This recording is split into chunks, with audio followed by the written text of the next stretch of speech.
We will start the hearing in just a moment.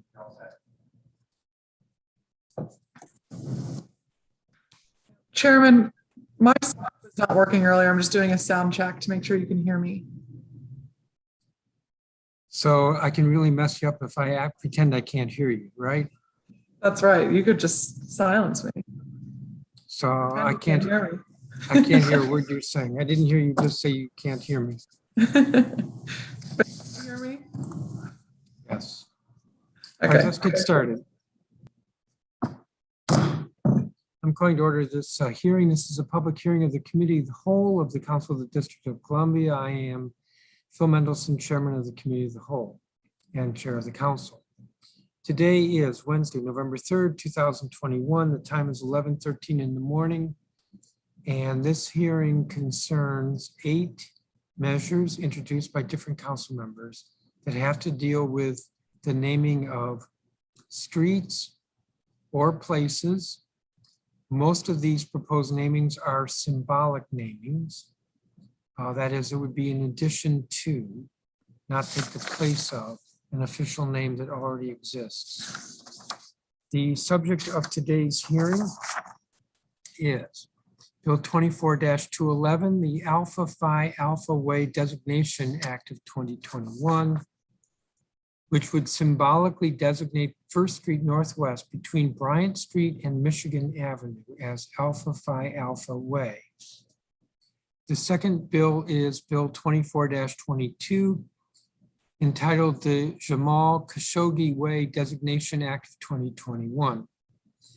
The purpose of this bill is to symbolically designate New Hampshire Avenue Northwest between Virginia Avenue and F Street as Jamal Khashoggi Way.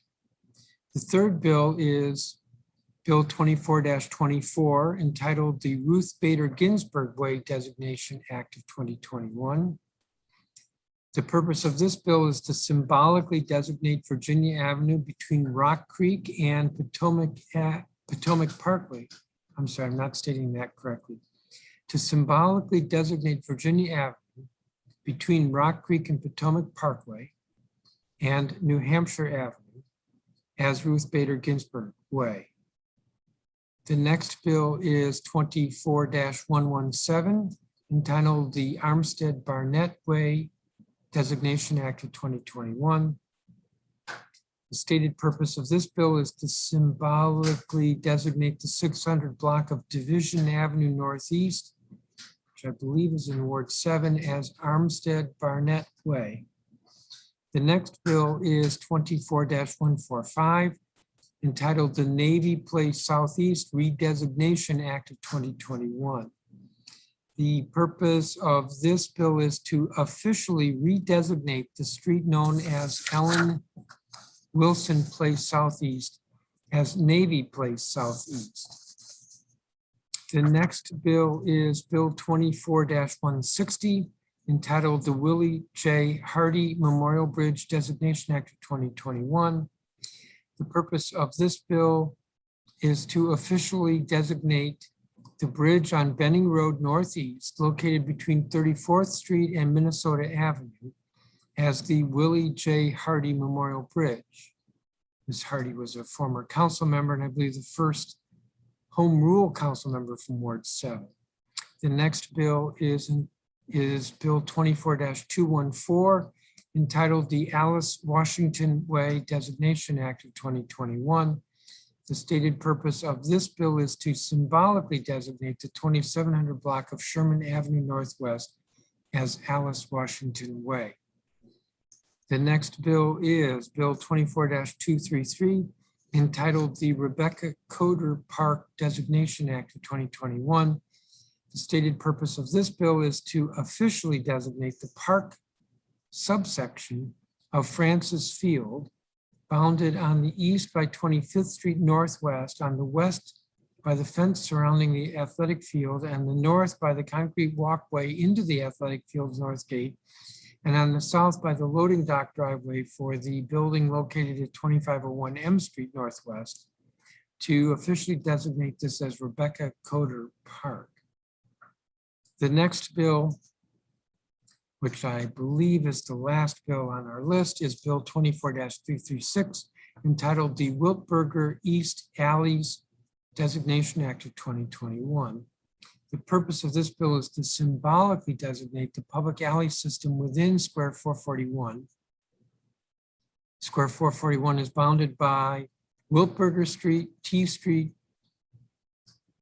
Florida Avenue, 6th Street, and S Street. Oh, I'm having a hard time understanding what I have written here. I'll start over again. The stated purpose of Bill 24-336 is to symbolically designate the public alley system within Square 441, bounded by Wiltberger Street Northwest, T Street Northwest, Florida Avenue Northwest, 6th Street Northwest, and S Street Northwest as Holst Berlin Bakery Way, Joe and May Hurd All Sports Club Way, and Wiltberger Clubhouse Way. Those are the bills. The record in this matter will close at 5 p.m. on November 15th, 2021. That's, I believe, on a Monday, so it's a little bit short of 2 weeks. And with that, the way we're going to structure this hearing, I'm going to recognize colleagues in a moment. The way we're going to structure this hearing is by bill. So we will first hear testimony on Bill 24-11, and then Bill 24-22, and so forth through the 8 bills. At the end of the testimony from non-government witnesses, we will hear from a witness on behalf of the Department of Parks and Recreation and a witness on behalf of the District Department of Transportation. I believe Councilmember Gray was here first. If you have an opening statement, now I'm not encouraging that, but if you have some remarks.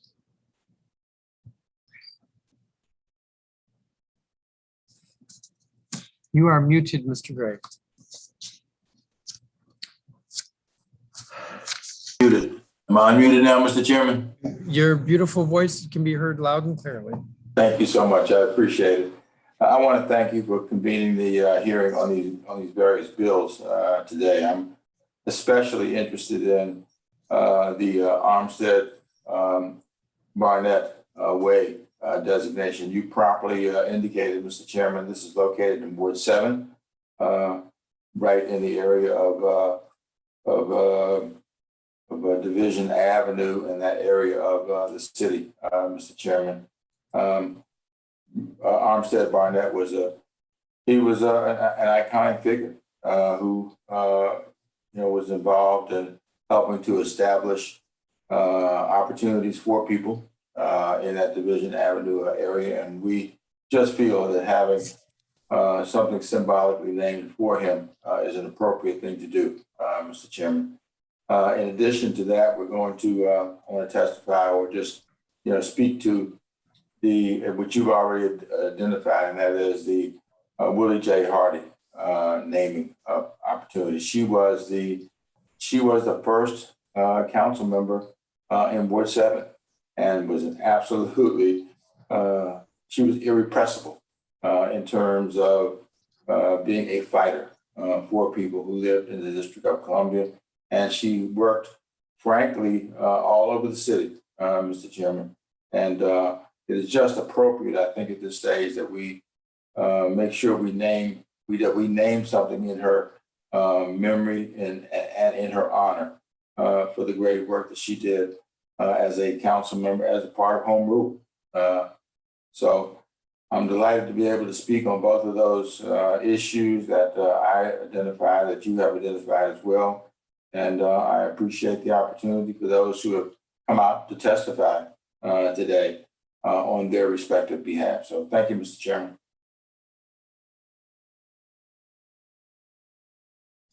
Thank you, Councilmember Gray. Councilmember Pinto.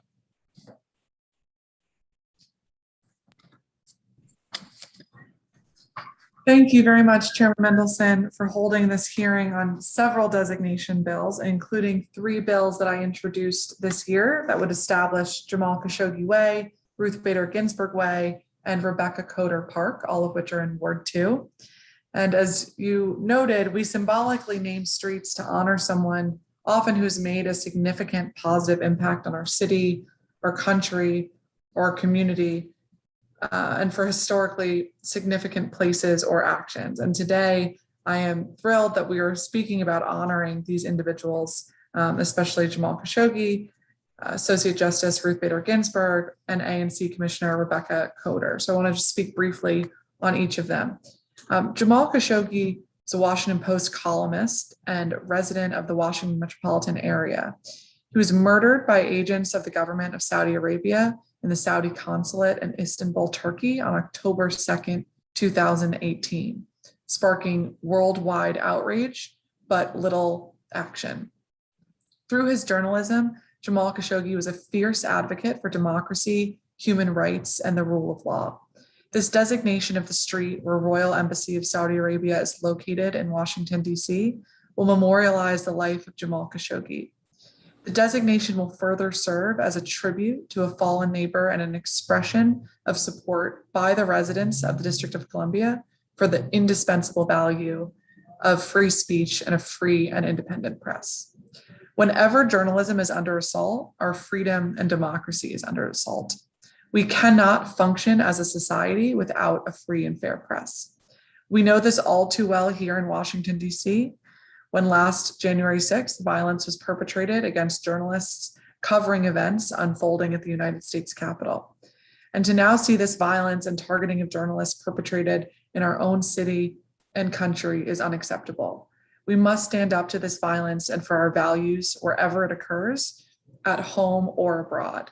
And I'm really grateful for the support we've had from the community and some of our colleagues for the message that this conveys. We can never bring Mr. Khashoggi back, but we can do this. Next, I want to speak briefly about Associate Justice Ruth Bader Ginsburg. Justice Ginsburg became the second female justice of the Supreme Court when she took her seat on the court on August 10th, 1993. Before then, she was a professor of law at Rutgers University School of Law and later at Columbia Law School. She was a fellow at the Center for Advanced Studies in the Behavioral Sciences at Stanford, California, and she co-founded the Women's Rights Project of American Civil Liberties Union and argued over 300 gender discrimination cases, including 6 cases before the Supreme Court. She became a judge of the United States Court of Appeals for the District of Columbia Circuit in 1980. During her time on the court, she was such an indispensable, valuable member, fighting for common sense, for fairness under the law, and really championing equality and women's rights throughout the country, not only on her decisions on the court, but really serving as an idol and role model for so many across the country and world. Tragically, Justice Ginsburg passed away on September 18th, 2020, and this designation will honor her long history of contributions to our country and for equality for all. I have always been an incredible fan and follower of Justice Ginsburg, and she was an active member of her community and the Watergate community. And so naming this street here after her is an important designation of her local contributions as well as her national and world contributions. And then last, I just want to speak briefly about Commissioner Rebecca Coder, who served as a community activist until her passing on May 1st, 2018, at the age of 49 after a long battle with cancer. Commissioner Coder was a founder and first president of the Friends of Francis Field, and subsequently also an ANC 2A commissioner for 10 years. As both a member and chair of ANC 2A, she helped to launch a new era of intelligence and civility into local government, something I know that is very important to all of us. This park designation memorializes her successful efforts to provide recreation space in the West End neighborhood, specifically the portion of Francis Field that is now a small, pleasant park area where neighbors can meet, sit on benches, and reflect and enjoy the beauty of the park. So again, thank you very much, Chairman Mendelson, and to all of our witnesses here today, and to our colleagues for hopefully supporting these 3 measures and many of the measures that we're speaking about today to honor these really important individuals in our community. Thank you. You're on mute still, Chairman. Thank you. Thank you for your statement. Councilmember McDuffie, do you have a statement? I do have a brief statement, Mr. Chairman, and good morning to you and to my colleagues, Councilmembers Pinto and Councilmember Gray, as well as to the witnesses who are here this morning. I'd like to thank the committee of the whole for holding this public hearing, namely on Bill 24-11, the Alpha Phi Alpha Way Designation Act of 2021, amongst the other measures that are on the agenda this morning. This bill in particular, though, would symbolically designate First Street between Bryant Street and Michigan Avenue in Ward 5 as the Alpha Phi Alpha Way. The Alpha Phi Alpha Fraternity Incorporated was first established in 1906 at Cornell University in New York as the first intercollegiate Greek letter fraternity in the country for African-American men. Since its founding, the organization has established over 730 active chapters and has over 290,000 members across the world, including Africa, Europe, Asia, and the Caribbean islands. The organization has produced some of the most well-known and revered scholars, academics, and others, including African-American civil rights activists in our country's entire history. Some of these activists include Justice Thurgood Marshall, Reverend Martin Luther King Jr., W.E.B. Du Bois, comedian Dick Gregory, and our very own Washingtonian, Duke Ellington, as well as Charles Hamilton Houston. The DC chapters of Alpha Phi Alpha Fraternity Incorporated consist of 3 undergraduate and 3 alumni chapters. These 6 chapters have been actively engaged in the district's social, civic, and humanitarian life and have made significant contributions to the quality of life of district residents for as many years. Alpha Phi Alpha Fraternity Incorporated was directly responsible for the conception, funding, and construction of the MLK Memorial next to the National Mall. And that's just some of the many accomplishments and achievements of Alpha Phi Alpha Fraternity Incorporated. Again, I want to thank you, Mr. Chairman, for holding this hearing. And I thank the witnesses for being here and providing testimony on all these measures. I won't be able to stay for very long. I do have some meetings that conflict that I have to attend, but if I'm able, I'm going to definitely try to pop back in before the hearing concludes. But again, thank you, Mr. Chairman. Thank you, Mr. McDuffie. And if you could, please provide us with a copy of your statement. We can include that with the record or incorporate it in the report. Will do. Thank you, Mr. Chairman. Thank you. So we are going to proceed to testimony from non-government witnesses regarding Bill 2411, and that's the Alpha Phi Alpha Way Designation Act of 2021. Byron Williams, who's a member of the fraternity, Silas Woods III, who's a historian with the fraternity, Ryland Harris, who is Mu Lambda Foundation board member with the fraternity, John Wilson, who's president of the Mu Lambda or Lambda chapter with the fraternity, Christopher Ellis, who's also with the fraternity, and Betsy McDaniel. If each of you are being let in, I'm not going to hold anybody strictly clock, but there should be in gallery view a clock in the top of your screen. If you're in gallery view, please be mindful of the time. And Mr. Williams, you are first up. First up on the first bill. Good morning.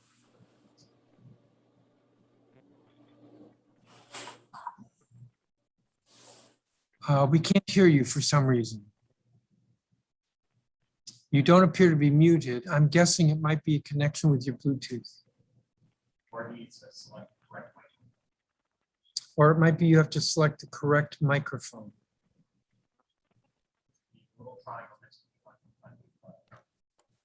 I'm told that that's the little triangle next to the mute or unmute button. If you press on that, it says select a microphone. Testing, testing. Yes, I can hear you now. There we go. So good morning. For the record, my name is Byron L. Williams. Firstly, greetings to DC Council Chairman Phil Mendelson, Chair Pro Tempore, Ward 5 Councilman Kenyon R. McDuffie, DC at-large council member Robert C. White Jr., and other DC council members and their staff, and the residents of District of Columbia. A special thank you to the Bloomingdale Civic Association and Ward 5 Advisory Neighborhood Council for their unwavering support of our proposal. Once again, I, Mr. Byron L. Williams, am here to submit testimony as a member of the first African-American intercollegiate fraternity, Alpha Phi Alpha Fraternity Incorporated. We have over 700 chapters spanning the United States and international chapters in Bermuda, Germany, Liberia, South Africa, and the United Kingdom. With Bill 2411, Alpha Phi Alpha Way Designation Act of 2021, which seeks to symbolically designate First Street Northwest between Bryant Street Northwest and Michigan Avenue Northwest as Alpha Phi Alpha Way. Now, passing this bill would be a great gesture towards advancing the mayor's social justice platform. Now, Alpha Phi Alpha as an official fraternity since its founding in 1906 has consistently been a beacon of excellence by tirelessly working to make our communities better, far and wide. So we've always been an organization rooted in service, and even more so during this COVID-19 pandemic, where we've been on the front lines dedicating countless hours towards peacefully protesting racial injustice, participating in town hall discussions, and distributing personal protective equipment to our elderly. And we have been actively engaged and present in the DC community as higher education students since 1907 and as working professionals since 1923. So now our community engagement has included providing scholarships for DC public school students, serving meals with local food banks, tackling HIV and AIDS via community forums, honoring the wives and ladies in the community, assisting families through the grandparent caregiver program, which helps low-income District of Columbia residents raising their grandchildren, and also raising much-needed funds for the March of Dimes. Now, the passing of this bill would mean a lot to our past members, such as former Bloomingdale residents and deceased fraternity members, Supreme Court Justice Thurgood Marshall, prolific attorney Charles Hamilton Houston, and Senator Edward Brooke, who all dedicated their lives and careers to advancing equitable housing laws and policy for DC and the nation. In addition, current fraternity members, family, friends, and supporters would appreciate this. Now, this street designation can be a way to display our organization's perseverance and commitment through the years as we have provided public service to residents of the District of Columbia for more than 114 years. And just a special note, condolences to the family of former DC Ward 5 council member William Spalding, who recently passed, who served 1975 to 1987 and was a treasured member of Alpha Phi Alpha Fraternity Incorporated. Thank you for the occasion to convey my thoughts and gratitude on this bill that is rooted in our acts of service to our DC community. Thank you, Mr. Williams. Mr. Woods, Silas Woods, are you here? Mr. Woods is not present, and neither is Mr. Ellis. Is Ryland Harris here? I don't see him. I do see John Wilson, so let's go to you. Thank you very much. Can you hear me? Yes, I can. Wonderful. Good morning. Good morning. Greetings to DC Councilman Phil Mendelson, Ward 5 Councilman Kenny McDuffie, DC at Large Councilmember Robert White Jr., and other DC council members and staff, and especially the residents of the District of Columbia. I'm John Anthony Wilson, the current president of the Mu Lambda chapter of Alpha Phi Alpha Fraternity Incorporated. The Mu Lambda chapter was chartered and has been a part of the Washington, D.C. community since October 1st, 1923. And as I mentioned earlier, there are 5 other chapters within the District of Columbia that deliver community service to its residents.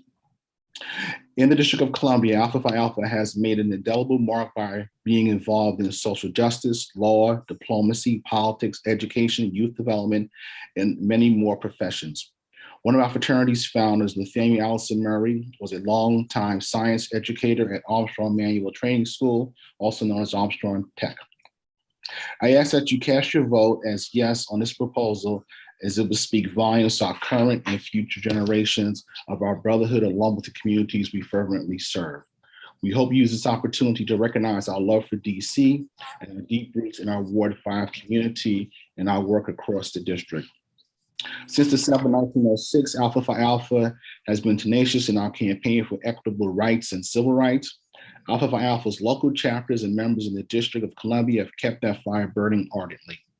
One example is seen in the conception, funding, and construction of the Dr. Martin Luther King Jr. Memorial, one of our most well-known members worldwide, by Reverend Joseph Lowry, dubbed the Dean of Civil Rights, and by his son, Leroy Lowry III, the former executive director of the Dr. Martin Luther King Jr. Memorial.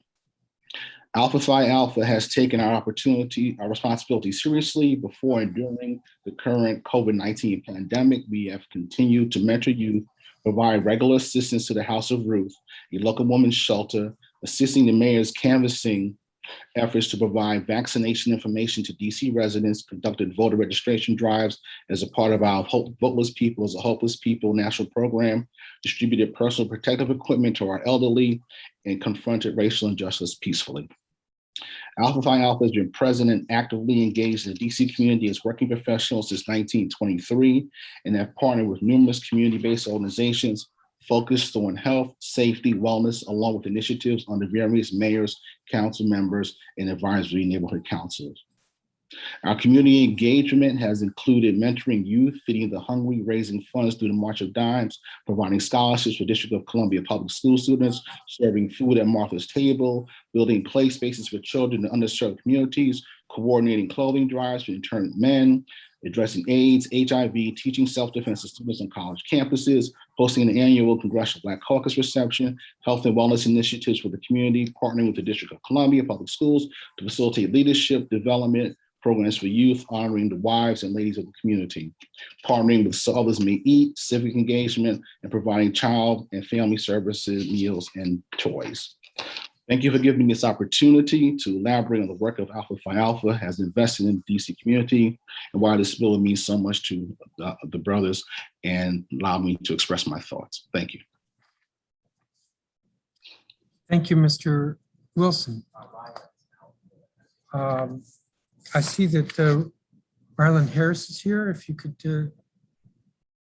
proceed, Mr. Harris.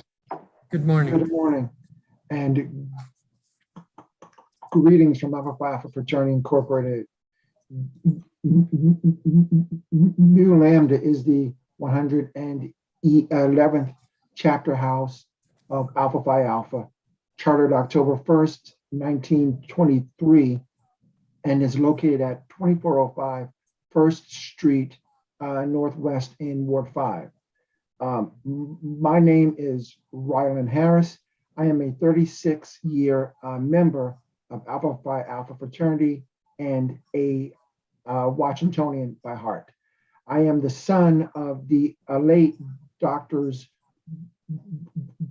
Rudolph Harris, former president of Mu Lambda chapter of Alpha Phi Alpha, and Dr.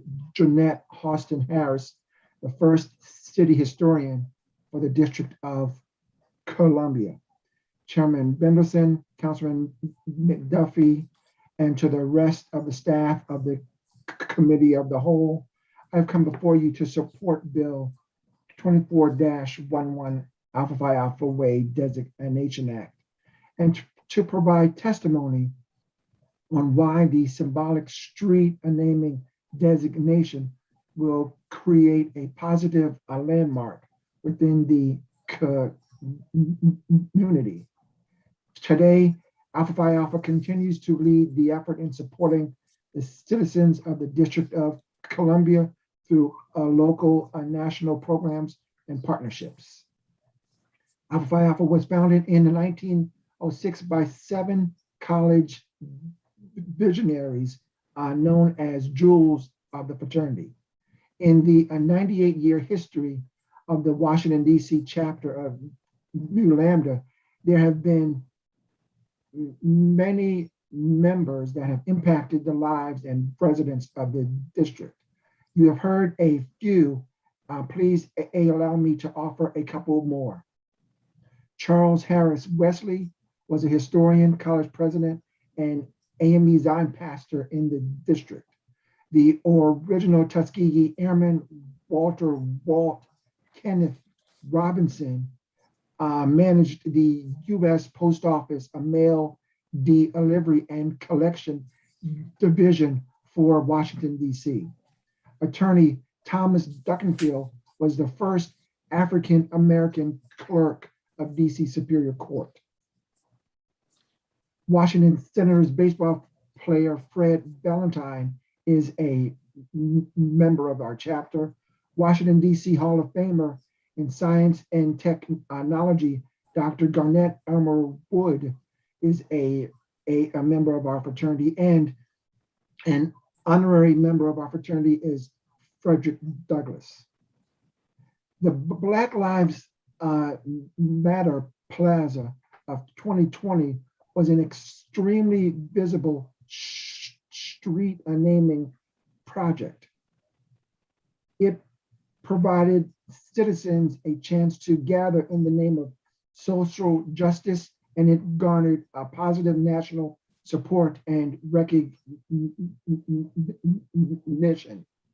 An affirmative vote for the symbolic street naming of Alpha Phi Alpha Way will further the positive movement and understanding of equality in the city, while historically landmarking the success of the members of Alpha Phi Alpha fraternity have had in the lives of the residents across the district. A vision of the future when Douglas Commonwealth becomes a 51st state. We want visitors to our city to see the beauty in every board and learn about the contributions of its residents.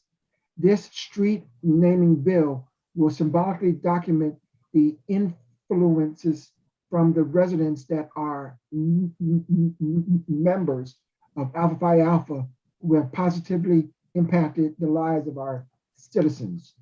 Georgetown, Kalorama, Foxhall, Petworth, Shaw, Deanwood, and Anacostia are neighborhoods to visit. And within Ward 5 and the Bloomingdale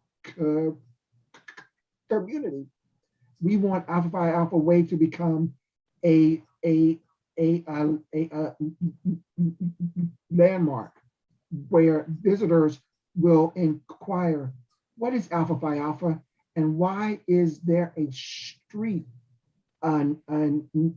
named after them?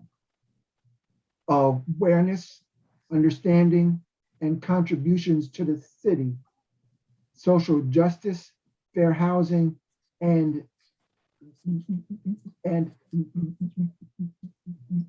leadership as a good community citizen is what they will learn about Alpha Phi Alpha Way. Thank you very much. Thank you, Mr. Harris. And I don't believe we have a copy of your testimony. I will send it in. Please. Thank you. And thank you for your testimony. Christopher Ellis. And good morning. Good morning to you, Mr. Chairman, to Chairman Mendelson and all the members of the council. I bring greetings from New York, Albany, New York. I am the 29th Eastern Regional Vice President of Alpha Phi Alpha and a member of our board. I stand in solidarity and in support of the Brothers of the Mu Lambda chapter and the Brothers of Washington, D.C. as a whole on the naming of Alpha Phi Alpha Way. Washington, D.C. has a special place in our fraternity's history. It was the first city of expansion after our creation at Cornell University in Ithaca, New York in 1906, and has been home and refuge to some of our most illustrious brothers, some of our most powerful and influential chapters, and the designation of Alpha Phi Alpha Way is only befitting the gentlemen that have presented before you. And as a member of our board, I want to stand with them in support of that action. So I have submitted the written testimony to your office and the council as a whole, as well as to Evan. So I will conclude my remarks and give you back a little time that you probably need this morning. Thank you, Mr. Ellis. And Betsy McDaniel, I believe, is not here. So that completes everyone on the witness list. I had a few questions. Again, thank you for your testimony. So Alpha Phi Alpha was organized in 1906 at Cornell University, and then the local chapter was organized or chartered in 1923. Am I correct? Well, the initial local chapter was chartered in 1907 at Howard University. And then the subsequent chapters, the Lambert chapter being chartered in DC, October 1st, 1923.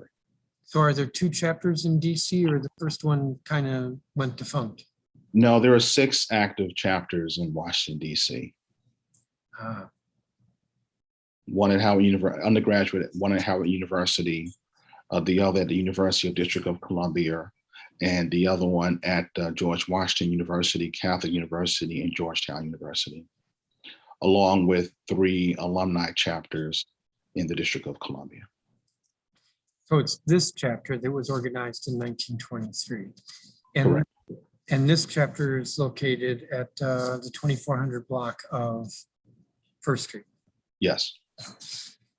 Let me see, I think I heard from you all in your testimony that Reverend Dr. Martin Luther King was a member. Am I That's correct? correct. That's correct. Reverend Joseph Lowry was a member. His son Yes. Yes. is a member. Reverend Lowry is still alive, I believe, so he is a member. Actually, Reverend Lowry passed a few years ago. His son is still with us. Okay, my mistake, sorry. Supreme Court Justice Thurgood Marshall was a member. Charles Hamilton Houston. This would be of the fraternity, but not necessarily the local chapter.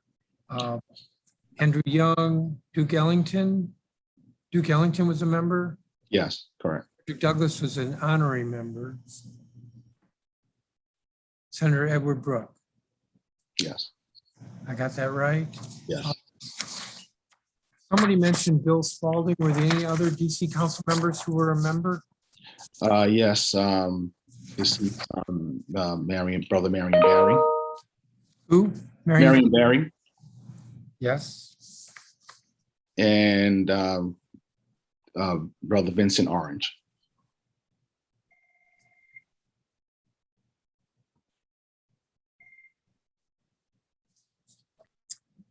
Thank you. I had one other question. Now I'll turn to colleagues. We did receive a statement from a resident in the area who supported the naming, but noted that, I'm going to read from the statement. I do wonder if the extent of the street naming extending to Michigan Avenue, as described in the legislation, was an error. The presentation to the community described it on some pages as one block, the 2400 block of First Street, or as the block of First Street fronting the Mulamda house, but then also referred to this section for renaming as being between Bryant and Michigan Avenue, which is the equivalent of 6 blocks. I have to say, ordinarily, when we do a symbolic naming, we do it for the block in front of the chapter. So I just wanted to get your reaction, whether you would be opposed to if we limited the naming to the 1 block where your chapter house is. I would say we would not be strongly opposed to that, but our preference, of course, is to go all the way to Michigan Avenue. Oftentimes we do perform manual cleanup activities along the block from, I believe that's Channing Street, all the way to Michigan Avenue. It's one contiguous block by the McNeil, by the reservoir. There's quite a bit of trash that accumulates there, I guess, from people visiting folks at Children's Hospital or at the Washington Hospital Center. And during block cleanups, we take care of that whole area as well as the area around the immediate location of the house. Yeah. All right, thank you for that. Let me turn to colleagues, and I believe, well, Councilmember Pinto was here first, although she's probably not here for this bill. So unless she suddenly appears, I'm going to recognize Councilmember McDuffie. I am in between hearings. I have no questions for this panel, but thank you very much. Okay, and I should actually recognize Councilmember. Councilmember Gray, yeah. Do you have any questions? Did you say, Mr. Chairman? Do you have any questions, Mr. Gray? No, Mr. Chairman, I just want to thank the brothers of Alpha Phi Alpha for all the work that they do.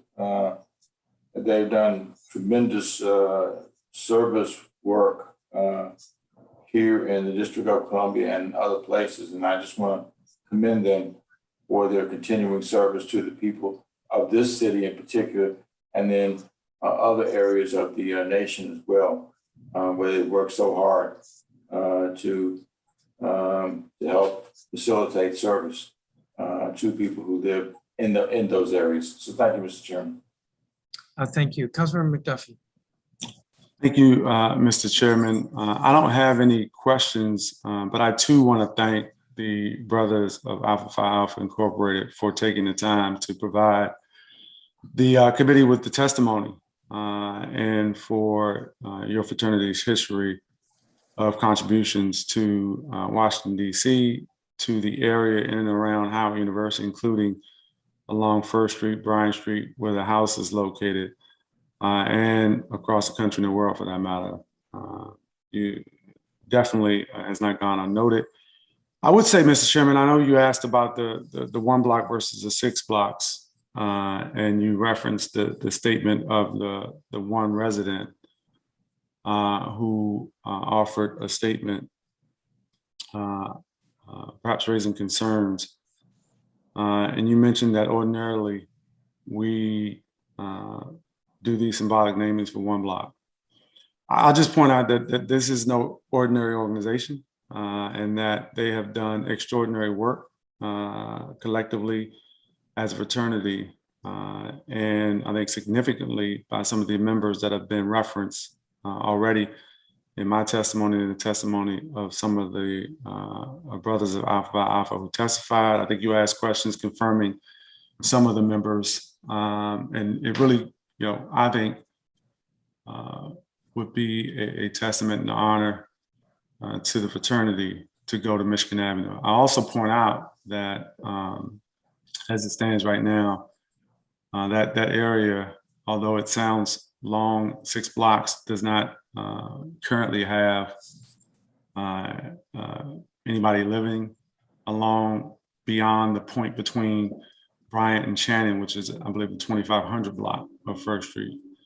And so I did want to point out, though, that if there is an instance where we might want to recognize the extraordinary work of the organization and by allowing the name to be for the entirety of the area along First Street between Bryant and Michigan, this would be that organization. I also point out, just by reference to some of the phenomenal work that's been done by his members, right around the corner from the location of the house, which is at the intersection of First and Bryant on 116 Bryant Street, is the house in the Bloomingdale neighborhood that was responsible for that landmark case, Heard v. Hodge, which was a companion case to the seminal Supreme Court case in Shelley v. Kramer, where the Supreme Court said that the federal government could not enforce racially restrictive covenants.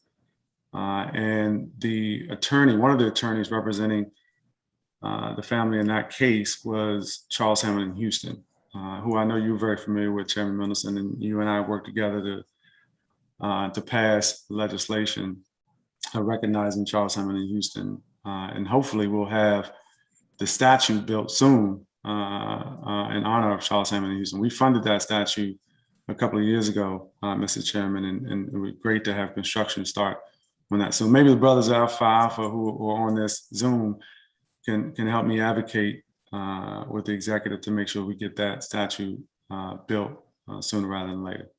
But again, no questions, Mr. Chairman. I really appreciate you holding this hearing, and I appreciate the testimony this morning. Thank you, Councilmember.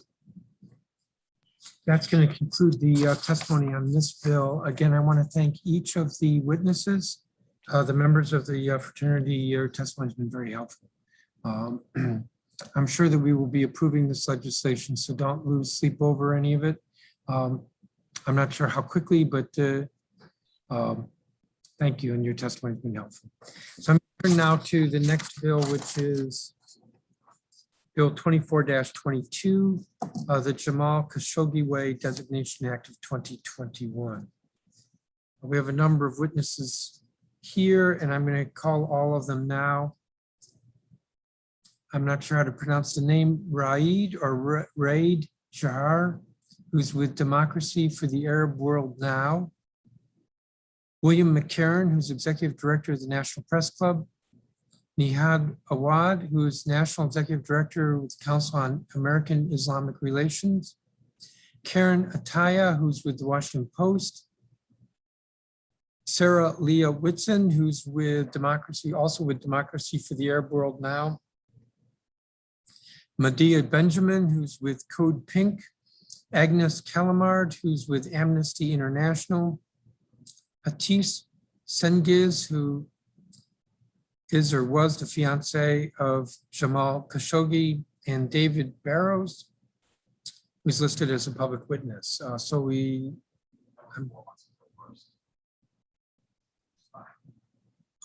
going to call on Karen Ataya first. Let me just say to everybody, if you're in gallery view, which I encourage you to be, there should be a clock, I believe, in the top row. It'll be set for 3 minutes. I'd appreciate it if you keep your testimony within 3 minutes, but I won't cut you off as soon as the buzzer buzzes. Actually, the little known secret is we don't have a buzzer, but in any event, be mindful of your time. Ms. Ataya, I'll recognize you first, and good morning. Morning. Thank you to the council for having me. I will keep this pretty short, as the list of witnesses will undoubtedly say so much about Jamal and why this is so important. I'm speaking in my capacity as someone who worked with Jamal, was an acquaintance, was a friend, and also someone as a journalist who believes in the importance of supporting fearless journalists and artists around the world who risk their lives and their livelihoods to be able to speak the truth. I worked with Jamal from the fall of 2017 until his brutal murder in 2018. And one thing I will say about Jamal and why this is so important, particularly in DC, is that Jamal really enjoyed and loved being in DC. We would meet for lunches, for coffees. He was often coming from restaurants or meetings or panels. He really saw the promise in many ways for America from the seat of DC, and he enjoyed having a front row seat to America's democracy in the city. As we worked together, he often would speak about the freedoms that we had as Americans and how he was jealous of the ability for us to be able to speak freely and pick our leaders. And so to this end, it still pains me, and I'm sure many of the witnesses on this call about his murder, about his loss, and it still deeply angers me and others that there still has been little to no justice in the case of his murder. That being said, I believe that this act to not only put up a monument in the way of a street to Jamal is also honoring those who he tried to speak for in his columns, those Saudis who were in prison, who were targeted, who continue to be imprisoned and targeted. And I believe that Jamal also believed that speaking out for those would inspire others to speak out for those who couldn't in other countries. And so I believe that doing this would send a strong signal to the rest of the world and to those of us in America, those of us who work and fight and write for the freedoms of people to be able to express themselves, to be able to challenge power, to be able to fight for our own communities. We send a strong message of support and dignity and honor. So I do hope that this bill passes. And again, thank you all so much for your time. Thank you. I don't believe we have a copy of your statement. I can send that. I can send that in. And are you representing the Washington Post or you simply were a colleague there? Oh, so I do work at the Washington Post, but I would like to represent myself as a colleague and acquaintance of Jamal as well. Okay, thank you. Mr. Gerard? Thank you, Chairman, and thank you, Karen, for the very powerful testimony. I have been following Karen on Twitter for a long time, so it's good to actually, see her live with us today. Councilman, and Chairman, and Councilman and Councilwoman, thank you so much for inviting us today. My name is Raed Jarrar. I am the Advocacy Director with Democracy for the Arab World Now, which is the organization that was founded by the late Jamal Khashoggi. I am a proud resident of Washington, D.C., a homeowner in Ward 1.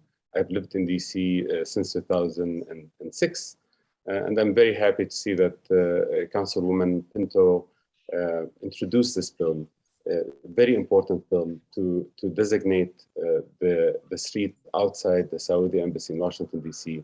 as the Jamal Khashoggi Way. For me, I care about this as a resident of D.C. I also care about it because Jamal Khashoggi was the founder of the organization where I work now. Jamal Khashoggi was a journalist who worked with the Washington Post. He also lived in the Washington, D.C. metropolitan area. He founded Democracy for the Arab World Now in June 2018, just 4 months before he was murdered by agents of the Saudi government in the Saudi consulate in Turkey.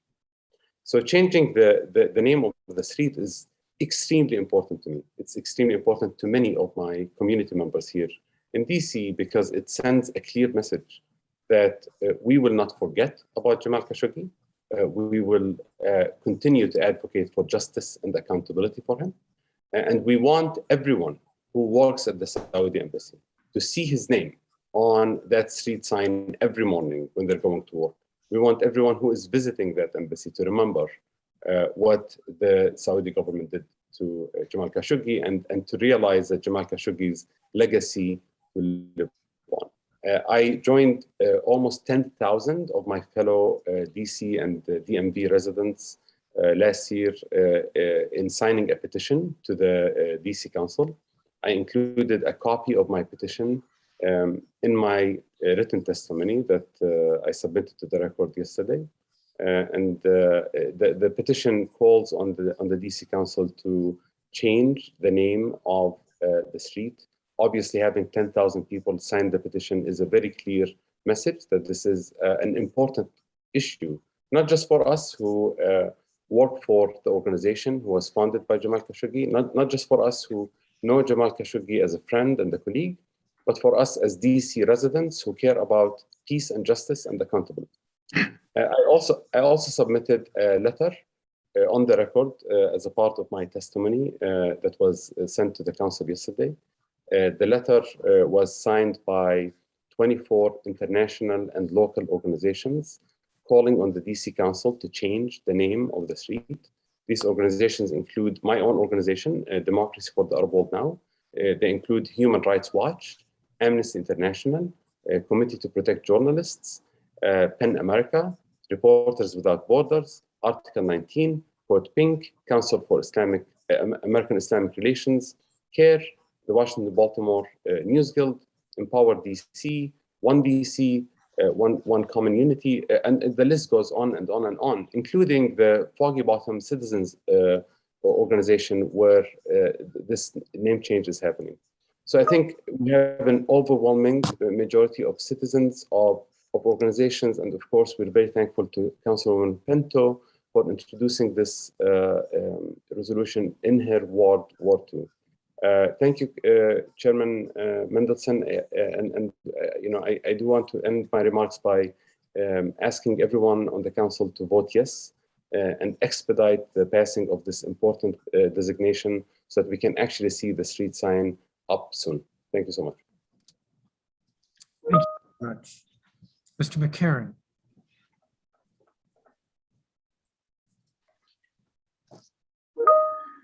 Thank you.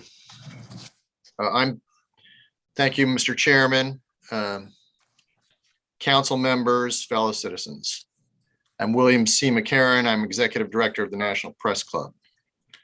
The Press Club is the world's leading professional organization for journalists. It was formed in Washington, D.C. in 1908 and has been in operation here ever since. We have nearly 3,000 members, including journalists from every major news organization. And in non-COVID times, we employ more than 100 persons on a full-time basis. The Press Club built the National Press Building in 1926. It stands as an important symbol of press freedom in the capital city. The club has long been an outspoken advocate for journalists in trouble and press freedom overall. This includes our Press Freedom Award given annually to journalists such as Maria Ressa, Jason Rezaian, and Austin Tice. I support the proposal, Bill 2422, to name the street in question Jamal Khashoggi Way, and thanks to Councilmember Pinto for introducing the bill.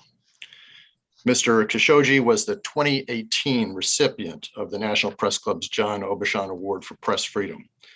The club recognized Mr. Khashoggi in the year of his death for the purpose of keeping a light on his case in the hope that there would ultimately be justice for him. We find this proposed action, Bill 2422, to be fulfilling a similar purpose. We think this sends the right signal at the right time. The recent announcement by the Nobel Committee that its famous Peace Prize will be given to 2 journalists underscores both the significance and the value of journalists and journalism in a democratic society, and the risks journalists face to do their jobs to help create an informed citizenry. Journalism and truth are under assault as never before by repressive governments around the world. Mr. Khashoggi was murdered because of what he had written and what he might write in the future. This murder was planned, financed, carried out, and covered up by the government of Saudi Arabia, as detailed in a report made public by the US government in February 2021. The Saudi government, which occupies a significant and prominent embassy here in Washington, should be reminded every day that the world knows what they did and why and how, and that such actions are intolerable and will not be forgotten. Changing the name of the street in question will be a constant reminder to the embassy staff and all people who visit them that residents of the District of Columbia want justice for Jamal. We will not forget the ruthless crime planned and carried out and covered up by the Saudi government. This action will send a strong signal to the diplomatic community in DC. It will send a strong message across our city and across the country and indeed around the world. Those who love freedom and free press will take pictures of the street sign and share them on social media. Millions of people will use this information to help understand what America and its capital city stand for: freedom and democracy, free expression, and a free press. These are powerful and valuable symbols to a world eager to understand what America stands for now. And a reminder, should there be any question, that the Star-Spangled Banner still waves over the land of the free. I thank you for your time. Thank you, Mr. Nihad Awad. Yes, sir. Good morning, Mr. Chairman. My name is Nihad Awad. I am a friend of the late Jamal Khashoggi. I knew him for 25 years. I also serve as the National Executive Director of the Council on American Islamic Relations, CAIR, based here in Washington, D.C., with 25 offices nationwide. Thank you very much for holding this very important hearing. I urge you to support Bill 2422, the Jamal Khashoggi Way Designation Act of 2021, which would symbolically honor the memory and legacy of Washington Post columnist, free speech champion, and democracy activist Jamal Khashoggi by designating a portion of the street in front of the Saudi embassy as Jamal Khashoggi Way. I personally commend Council Member Brooke Pinto and other council members who sponsored and co-sponsored this bill, and I urge them all to vote yes for it. When Jamal Khashoggi moved back to Washington, D.C. in 2017, I watched him. I watched him plant the seeds of what would be his legacy organization, Democracy for the Arab World Now, DAWN, a nonprofit organization that promotes democracy, the rule of law, and human rights for all people of the Middle East and North Africa. Today, I serve as a board member of DAWN. I personally know that Jamal Khashoggi loved Washington, D.C. and its people. For years, he worked as an advisor to the Saudi embassy on New Hampshire Avenue, and also as a journalist for the Washington Post. That's why he chose Washington, D.C. as the city in which he wanted to establish DAWN's headquarters. From D.C., he believed that he could safely and securely promote the values of democracy and freedom of the press in the Middle East. Mr. Chairman, like so many, I was shocked and horrified by the brutal murder of my friend and the dismemberment of him by agents of the Saudi government in the Saudi consulate in Istanbul. This planned assassination of a DC journalist was orchestrated by Saudi officials. No one should ever have to suffer such a vicious murder, much less at the hands of their own government. Yet Mr. Khashoggi was murdered by agents of the Saudi government for being an outspoken pro-democracy activist who believed in government transparency and accountability, and as well as the fundamental human rights and freedom for all people, no matter in which country they live in. Although 3 years have passed, Mr. Chairman, since his murder, we know that Jamal Khashoggi's justice has not been done. And we have not forgotten him. And we have not forgotten the crimes of Saudi Arabia. While the US government has acknowledged this horrendous crime, it has failed to take any appropriate action to hold the perpetrators to account. And that's why we continue to demand justice for Jamal Khashoggi. In conclusion, Mr. Chairman and Council members, by adopting the Jamal Khashoggi Way Designation Act of 2021, the city of Washington, D.C.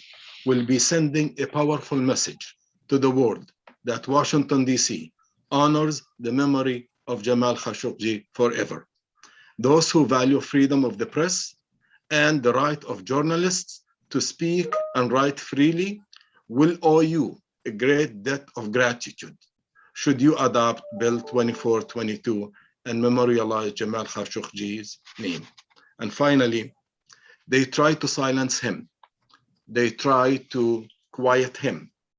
But today, the DC City Council is reviving his name and renewing its commitment to free press by protecting and memorializing the legacy and name of Jamal Khashoggi. Thank you so much. Thank you.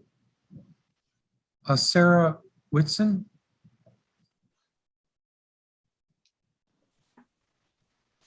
Thank you, Council Chair, and thank you, dear esteemed Washington, D.C. Council members. Thank you for convening this hearing today to discuss this bill, the Jamal Khashoggi Way Designation Act, which would designate the 600 block of New Hampshire Avenue Northwest as Jamal Khashoggi Way. My name is Sarah Lee Whitson, and I am the Executive Director of Democracy for the Arab World Now, the organization which Jamal Khashoggi founded and for whom this piece of legislation is dedicated. This legislation is personally important to me. Jamal was my friend and an ally for our human rights work for nearly 20 years. On October 2nd, 2018, Jamal Khashoggi was suffocated and dismembered by a team of agents of the Kingdom of Saudi Arabia. While the Saudi government has yet to release the full details of this crime, including where they have hidden Jamal Khashoggi's remains, we know that the Saudi agents acted on the directions of Crown Prince Mohammed bin Salman.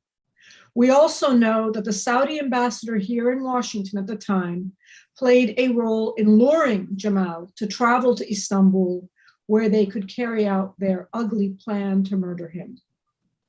It is our duty not only to honor Jamal's sacrifice and legacy, but to ensure some measure of truth and accountability for this crime, for which the key perpetrator remains unpunished.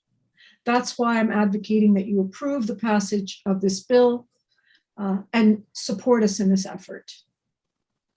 Granting the designation of this street as Khashoggi Way will provide a daily and constant reminder of Jamal Khashoggi, his struggle for democracy, and the brutality of the Saudi government and Crown Prince Mohammed bin Salman.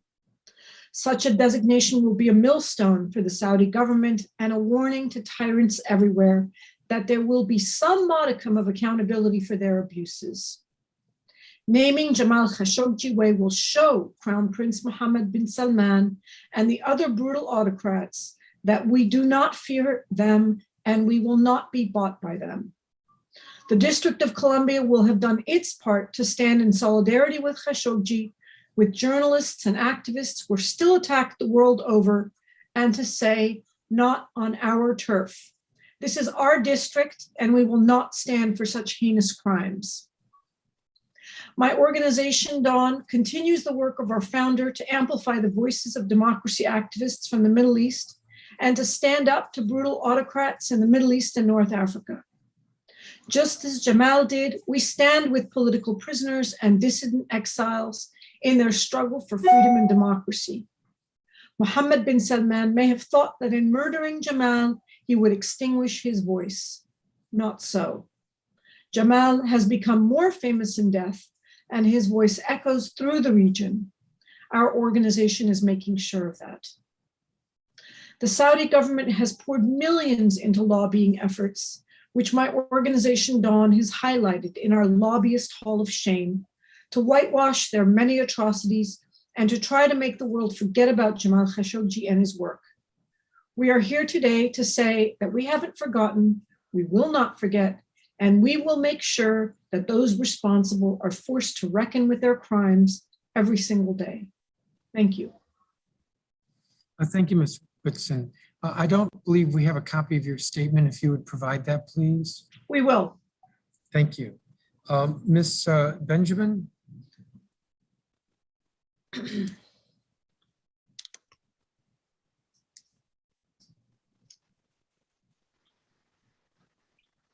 Unmute. Okay, thank you very much for giving me this. Hello? Good morning. We can hear Good you. morning. My name is Medea Benjamin. Thank you so much for this opportunity. I'm a longtime resident of Washington, D.C. in Ward 6, the author of a book on Saudi Arabia and the founder of a women-led peace group called Code Pink. Our organization has been a supporter of Saudi dissidents for decades and an admirer of Jamal Khashoggi. That's why I want to express my sincere gratitude to you, Chairman Mendelson, to Councilwoman Brooke Pinto for introducing this bill, and the other co-sponsors of this act. Once we learned about Khashoggi's disappearance on October 2nd, 2018, Code Pink, along with other human rights and peace groups, began organizing regular vigils outside the Saudi embassy to demand answers and to express our outrage. We also organized many protests at the White House to condemn our government's cozy relationship with the Saudi regime. President Trump at the time bragged about his robust weapons sales to the Saudis, weapons that were used to perpetrate a catastrophic war in Yemen. And he bragged about having rehabilitated Saudi Crown Prince Mohammed bin Salman, known as MBS, who was shunned by global leaders after Khashoggi's murder. Unfortunately, although candidate Biden said that the Crown Prince should be treated as a pariah, President Biden, once in office, failed to do so even after US intelligence reports proved MBS's central role in this unforgivable crime. While we continue to push our government to recalibrate its relations with the repressive Saudi regime, it is so inspiring to see the DC City Council raising its voice and taking a principled stand. In one of his Washington Post columns, Khashoggi wrote, "I have left my home, my family, my job, and I'm raising my voice. To do otherwise would betray those who languish in prison. We Saudis deserve better," he said. By naming the street in front of the Saudi embassy after Jamal Khashoggi, the great city of Washington, D.C. not only honors Khashoggi's legacy, but send a message to the Saudi rulers that we, like Khashoggi, believe that the Saudi people deserve better. We are sending a loud and clear message that Washington, D.C. stands against brutal dictators and stands up for journalists, for press freedom, for government accountability, and for basic human decency. Thank you for raising your voices and echoing the powerful voice of this truth teller and democracy activist. Long live Jamal Khashoggi. Thank you, Ms. Benjamin. Agnes Calamard. I thought I saw her here. Then, and Hatice Sengiz, I don't see her. So I'll go to David Barrows. Mr. Barrows.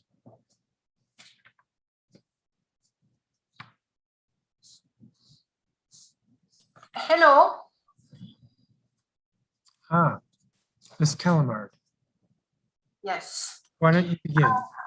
Thank you very much. Distinguished committee, my name is Agnès Calamard. I was United Nations Special Rapporteur for extrajudicial summary or arbitrary killing from 2016 to 2021. In that capacity, I led an investigation into the killing of Jamal Khashoggi, which concluded that Mr. Khashoggi had been extrajudicially killed by the state of Saudi Arabia, his body dismembered and disappeared, and that this state killing had been planned and premeditated. To date, those who ordered or instigated Jamal's killings have not been brought to justice, including the Crown Prince of Saudi Arabia. Distinguished committee, justice cannot be switched off. It has to be served. And if we cannot satisfy justice today, we keep the light on, because we cannot let darkness surround us all, for we will fall under its shadow. Because confronted with the grotesque violence of his assailant, we do not turn our back on that which cannot be tolerated, because no one should get away with murder. We remember, because no country should be able to buy their way out of accountability, no matter their influence and strategic relevance, no matter the nature of their friendship. We demand, because justice for Jamal Khashoggi is justice for many others, we shine the light. Distinguished committee, remembering Jamal means pushing political actors and institutions around the world out of their self-imposed paralysis. Justice for Mr. Khashoggi means exposing the killers and all those that support, embolden, or protect them, and sustain a regime of impunity the world over. Prevention and protection of journalists anywhere in the world is part of our action of memory for Jamal. Remembering Jamal, we also remember and cry for far too many others executed for their critical reporting and independence of mind. Dear committee, by changing the name of the street outside the Saudi embassy to Jamal Khashoggi Way, you will insist that no one, not even as influential a state as Saudi Arabia, can get away with scrutiny. With the Jamal Khashoggi Way, you will raise awareness about the many dangers confronted by those like Jamal who dare stand up to those wanting complete obedience and silence. By adopting the Jamal Khashoggi Way, you will contribute to delivering justice for Jamal Khashoggi. At times, it may feel as if justice for Jamal and many others like him hangs by a thread, but that is the very thread from which human rights and freedom of the press are woven, and democratic evolution and revolutions are won. Many thanks.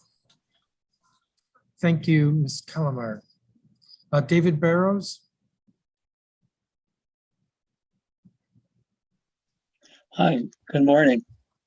Good morning. Can you hear me? Yes. I'm David Barrows, and I'm a peace and justice advocate in Washington, D.C.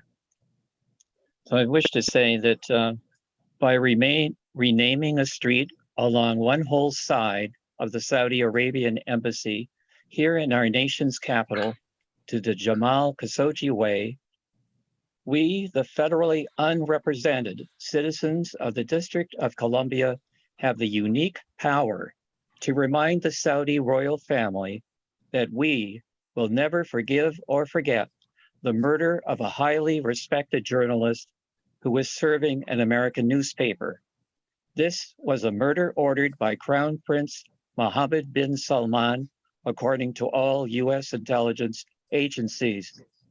Therefore, this renaming of the street to the Jamal Khashoggi Way will remind the whole world that the purpose of embassies around the whole world is to work for peaceful solutions and not for crime.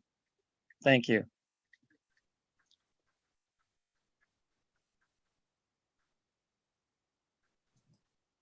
I'm sorry, I was interrupted. That completes your testimony, Mr. Barrows? Yeah, do you want to hear it again? No, that's okay. We have your written statement. Thank you. I was being told that Mr. Khashoggi's fiance had to drop off, but Mr. Gerard, you wanted to say something? That is correct. Chairman Mendelson, I just want to make a quick announcement that unfortunately, Jamal Khashoggi's fiance, Khadija Jankiz, is on an airplane, so she will submit her testimony later for the record. She will send a video and written testimony to the record this week. I also received a confirmation from Congressman Connolly that he also will send a written testimony to the record to the council this week. So we'll be following up with both testimonies this week. And thank you so much. Okay, and I think I indicated at the beginning that the record in this matter is open for just under 2 weeks. So there's 2 weeks to provide it. Thank you. Thank you, each of you, for your testimony. I did have a couple of questions. I'm not sure who can answer, but whoever wants to. The first is this. The portion of New Hampshire Avenue that's proposed for the designation is a wide boulevard. As you know, there's an eastbound, a westbound separated by a median. Would it make sense to only designate the northbound? It's my question here says northbound.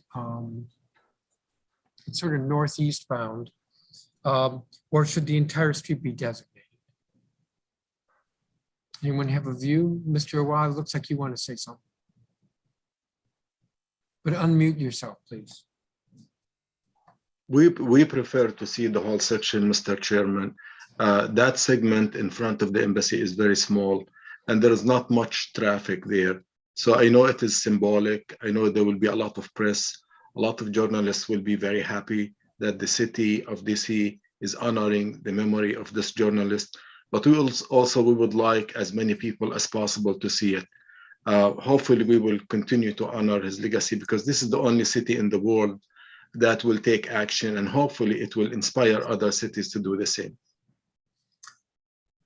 And if anybody disagrees with what Mr. Awad said, speak up. But that leads to another question. My understanding is that at F Street, there is a street sign. That at Virginia Avenue, which is actually, there's a little circle there, there is not a street sign. So where would we put these signs up? Does anybody have a view of that?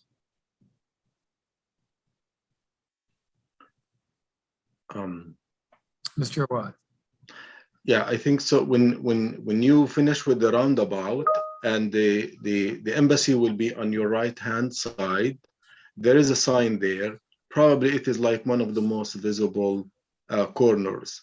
So I would prefer that corner. And if you want, maybe, Mr. Chairman, we can submit a detailed opinion on this, if this would help. I think that would be helpful. And my sense is that most of you know each other, so one answer, written answer would be helpful. It speaks for everyone. I mean, a possibility is that I believe there are a couple of streetlights mid-block, and so those are poles as well. We don't ordinarily put street signs on mid-block on poles, but it would help to know where you think the sign should be placed. Okay. Have any of you been in contact with DDOT on this naming or getting an event set up when the legislation's approved? Chairman, I am in touch with your staff members who will put us in touch with DDOT. So we started that conversation, but we will follow up after the hearing. Okay.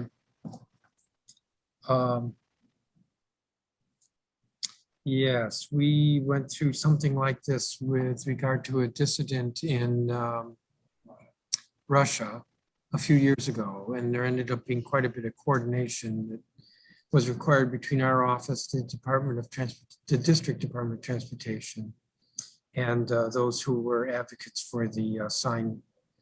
So that would be helpful.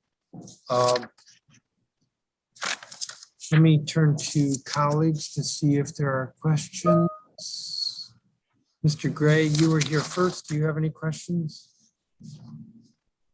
You are on mute, Mr. Gray. I think I'm unmuted now, Mr. Chairman. Yes, you are.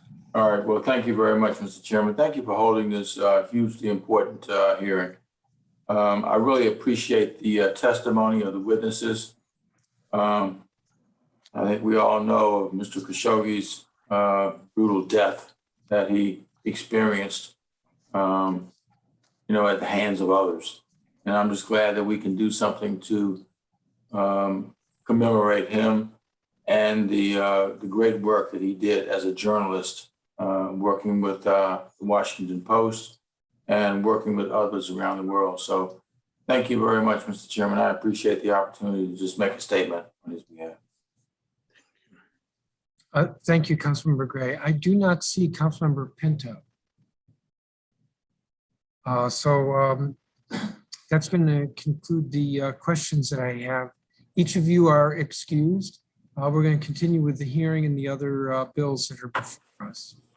Your testimony has been helpful. Thank you. The next bill that we have is Bill 24-24, the Ruth Bader Ginsburg Way Designation Act. I do not see any witnesses for that, although we will hear from the government. Following that, so we'll move to Bill 24-117, the Armstead Barnett Way Designation Act. We have two witnesses, Anthony Lorenzo Green, who's an ANC commissioner, and Steve Coleman, who's president of Washington Parks and People. They could both be let in.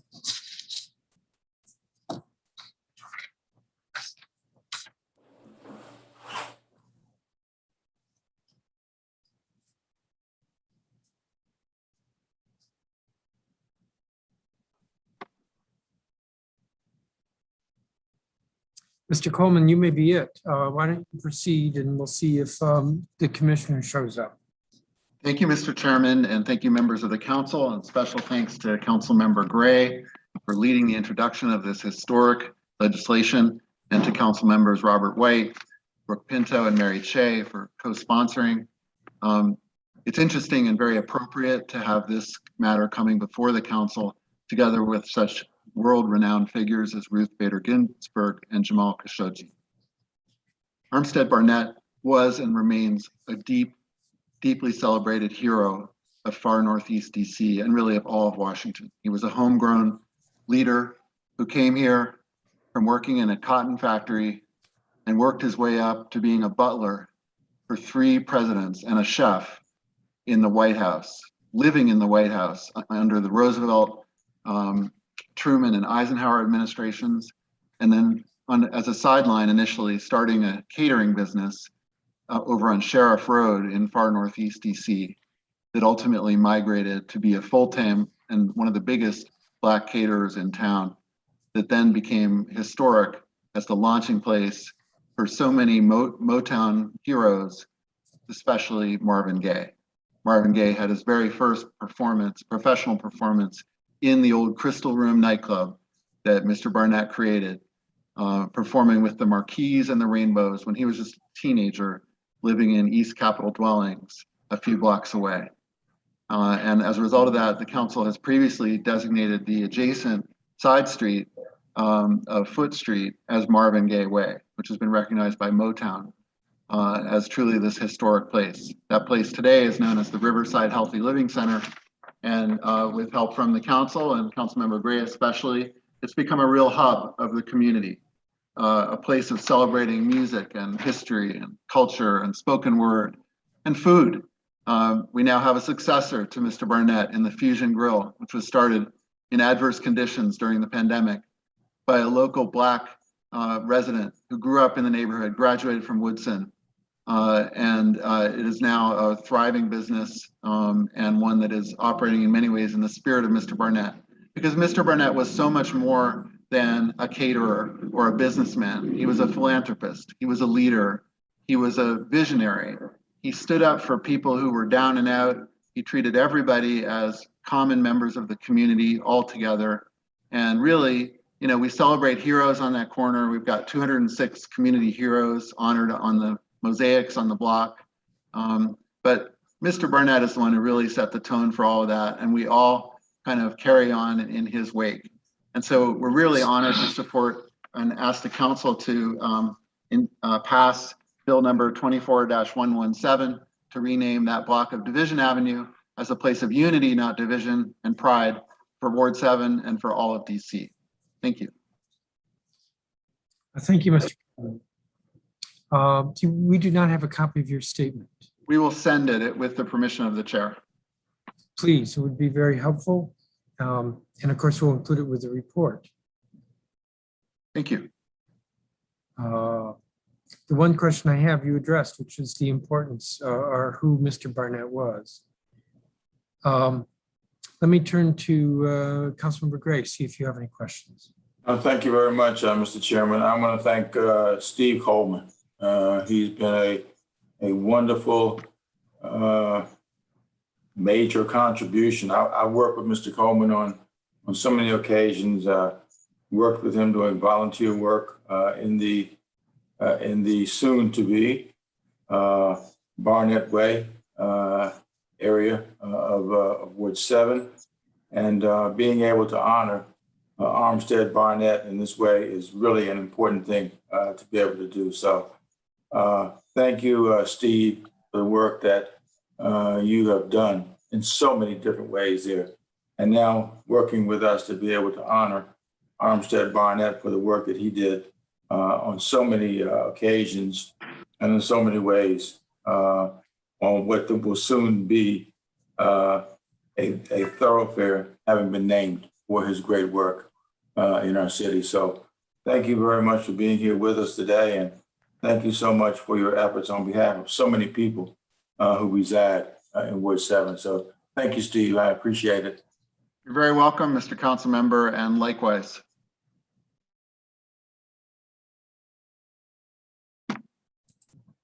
I have no other questions for you. Please, though, Mr. Coleman, copy of your statement.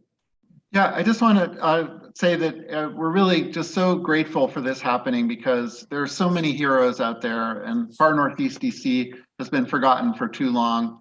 And this is a great chance to celebrate the whole community of far Northeast DC and all the ways that people are leading the way in standing up for equity and justice and community and health for all, which is very much what Mr. Barnett stood for. Thank you.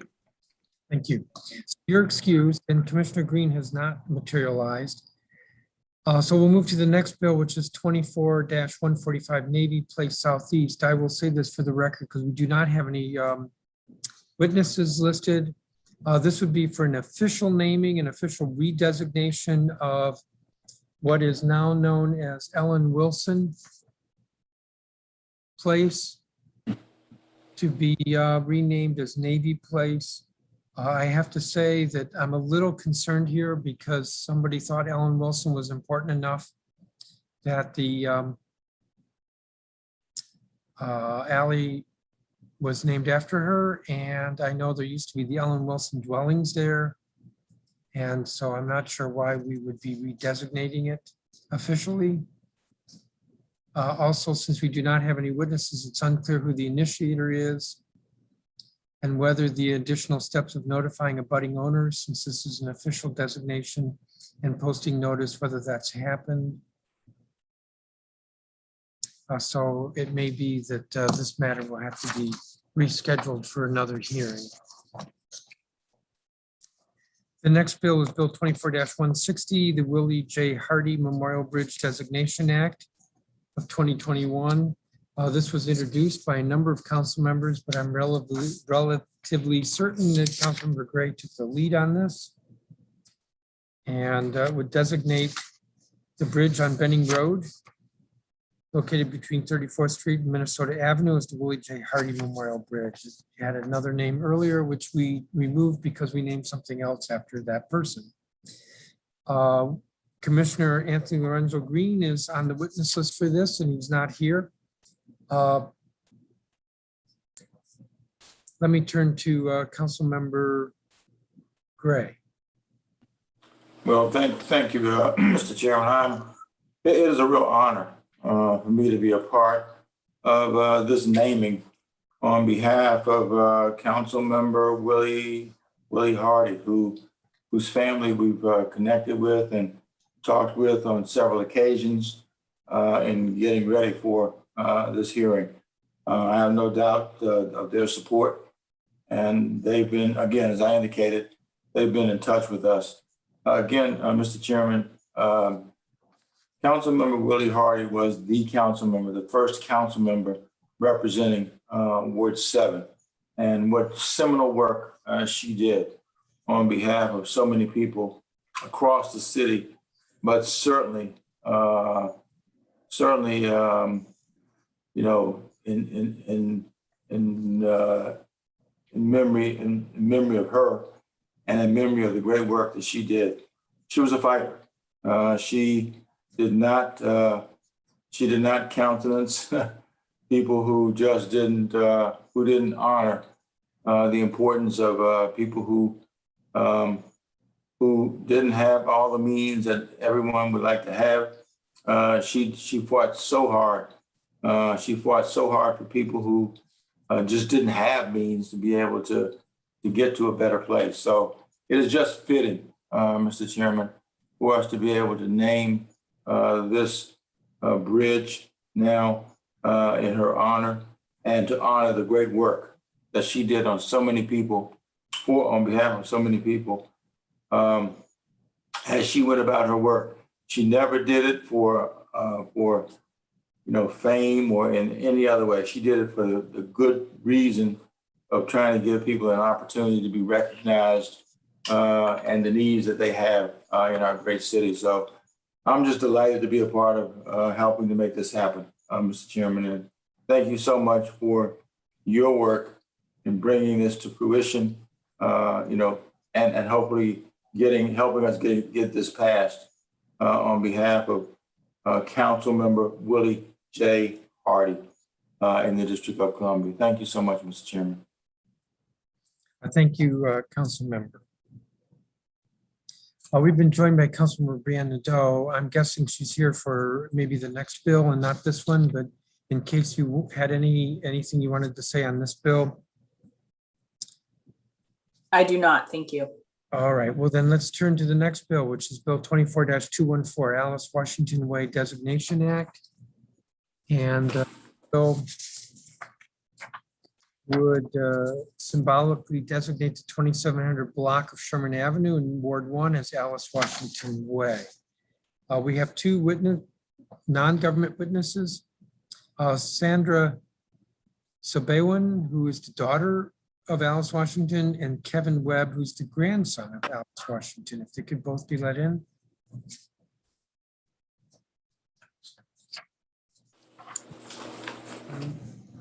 All right. Ms. Sabewan. Would it be appropriate for me to make a statement about the bill? Sure. Thank you. Mr. Chairman, for holding this hearing on several ceremonial street and alley namings, including the one that I introduced here, honoring Alice Washington. I look forward to hearing from her descendants. Alice Washington lived at 2727 Sherman Avenue Northwest in Pleasant Plains and spent 5 decades as a leader for civil rights and as a foundational member of the community. Having grown up without the right to vote, Ms. Washington became a tireless advocate to protect and celebrate the right for herself and her community. She connected with many people in the process of democracy, from those waiting in line for the polls to election workers themselves. Ms. Washington was an especially strong advocate for seniors, ensuring that they not only were able to participate in government, but also that their voices were heard. Even later in her life, when battling heart disease, she continued to provide for her community, running food and clothing donations to vulnerable families. At the request of her family and with the full support of ANC 1B, I'm honored to have introduced legislation to designate the 2700 block of Sherman Avenue Northwest as Alice Washington Way, honoring her legacy and memory as a stalwart civil rights advocate and leader for Ward 1 and the District of Columbia. Thank you, Mr. Chairman. Thank you, Councilmember. Could you do us a favor, provide us a copy of that statement you just gave? And absolutely. If you have the ANC 1B resolution or letter or whatever, if you could provide that as well, that would help us. Absolutely, thank you. Let me turn to, thank you for the statement. Let me turn to Ms., is it pronounced Sabawin? Sabawin. Sabawin. And I take it Kevin Webb does not appear to be here? Yes, that's my son. He had a doctor's appointment. He's a kidney transplant recipient, and he had a follow-up, emergency follow-up appointment. He could not be here. So my sister, Rebecca Washington, she was supposed to join us today, so I'm not sure if she's there. She may be here. We'll let her in. Okay. Yeah. As if, but you know, the way Zoom works is there's what I call a waiting room, and then there's the room that you're in. Yes, sir. But why don't you proceed with your statement? And we do have a copy of your written statement, so thank you. Yes, and I apologize for my statement that was submitted. I submitted the wrong attachment. I submitted a draft, but I'm gonna live with that. And I just wanna thank you all today with gratitude and gratefulness. And good morning to the chairman and the council members. So my name is Sandra Sabawin. I'm the proud daughter of Alice R. Washington. My mom, she resided and grew up in Louisa County. She was born February 27th, 1937, and relocated to Washington, D.C. She's deceased now. She passed April the 12th, 2004. I'm a current business owner of Sandoval Restaurant and Lounge. Of 8 years, we're located in the heart of the Petworth area. I myself, as my mom, she inspired us, just watching her do so much for the community and not asking for anything. I myself, I give out turkeys and things like that for the holidays. And I do a lot for the seniors, host wonderful events for the seniors. And we also do fundraising for Christmas for kids that are, we work with the court system. One of the programs at the DC court, we work with them and help kids with the toy drive. And I'm getting ready to kick that off. And I also had the pleasure of being involved with the SEIU union, and I see Mr. Vincent is here, council member, excuse me, Mr. Vincent. I'm a little nervous, so forgive me for that. Please don't be nervous. Thank you. I work with SEIU, the union at Washington Hospital Center, and helping Mr. Vincent with his campaign and out there on the polls and passing out some literature too. So I have so much going on. But back to my present job now, I'm employed with MedStar Georgetown University Hospital. I'm a kidney pancreas transplant financial coordinator, and I give that thing everything I have. And I'm just a strong believer in giving individuals a second chance at life and helping at any point in my life I can. So my story is very short, but my story begins with my mother. I began when I was about 9. I remember seeing my mom and knowing her. They called me the little Western Union in the house, because I would just wait for everyone to get home and tell them about what happened here with mom. She was either piercing someone's ears, or even if she was helping folks with clothing, or going up to Reverend Thomas Church on 13th Street, getting food and getting information how we can get this food back over to the community, to those that were less fortunate. And she was a very strong advocate too at the elementary school at Bruce Monroe, where I attended. And she also helped Miss Hawkins, the cheerleader coach at Banneker. I was a cheerleader there, and I mean, she fixed up some pretty glittering laces for us in the school colors. She was really a pioneer there. My mom, she was just like, her favorite thing, quote was, "It take a village to help kids in the community and the family." And she brought that with her here from Virginia, and she was very motivated about that. Very, very strong, motivated lady. A little half a pint, I would call her. She was so strong and so short, but she was very mighty and very powerful when she set her heart and mind out to seek and to help others in the community. And I can just go on. I mean, the community programs they offered at Howard University, she made sure the kids in our community had a chance to get them a chance out of the community and take them to other events. Like if Howard hosted events in the summer, she got them enrolled. She had folks take parents. I mean, she would take these parents to the sites to get them enrolled for jobs. She would take them up to Wheaton Regional Park out of the community so they can see and enjoy other things outside of our community that we did not have at the time. So she was really, really, really, really inspiring and such a mighty force in the community. And I am so proud that I had the opportunity to witness this. I never knew what exactly it would become, but as an adult now that I see how inspiring and how powerful in the movement my mom was involved in our community, it meant a lot to me. And I'm just so grateful I had the opportunity to share that information with you all today. And I want to thank you all, and blessings and gratitudes to everyone today. Thank you, thank you, thank you. Sure. Thank you, Miss Sabawan.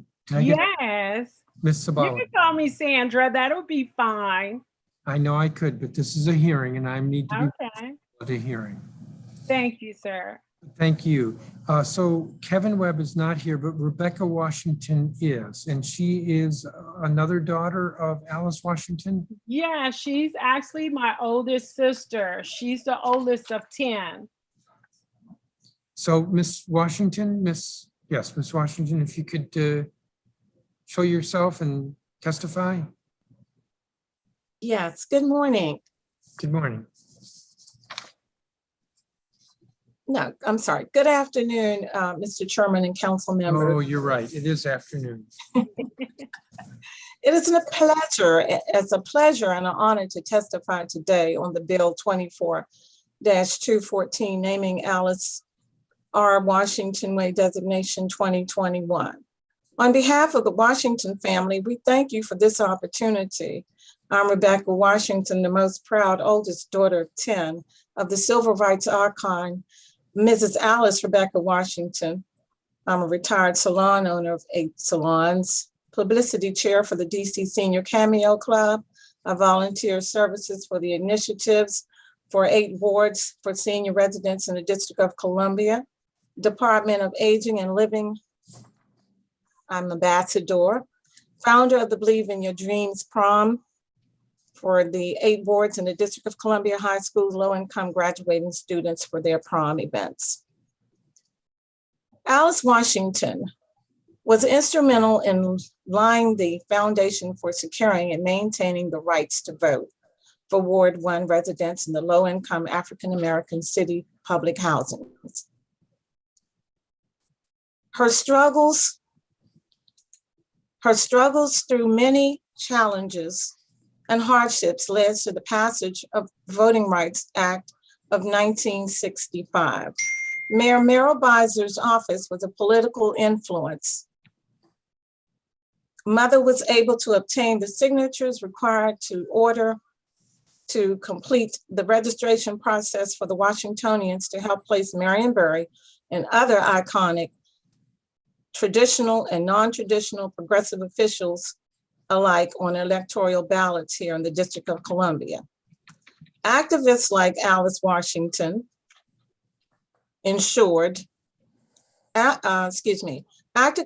advocates like Alice Washington ensured that the freedom to vote is a fundamental right for everyone. Mother challenged racism at an early age.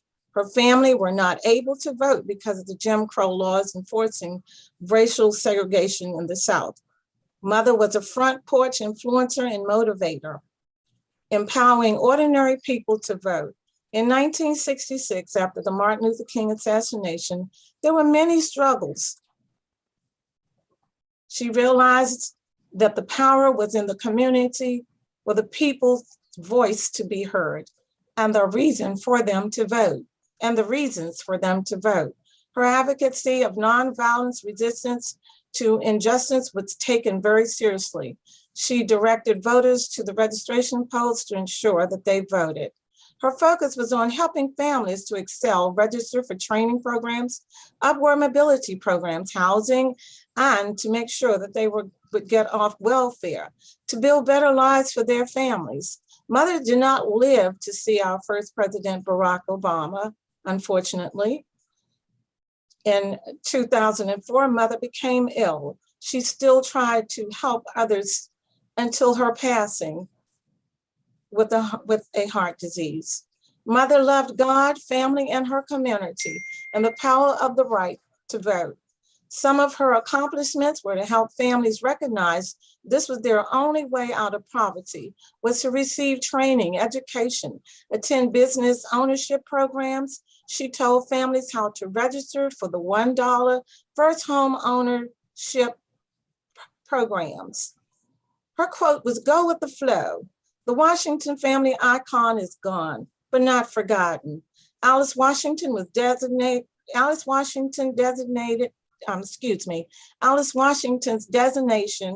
would symbolize her struggles, freedom, campaigning for our voting rights, advocacy, leadership, and her accomplishments. She realized on behalf of others, it was well worth the dedication and hard work.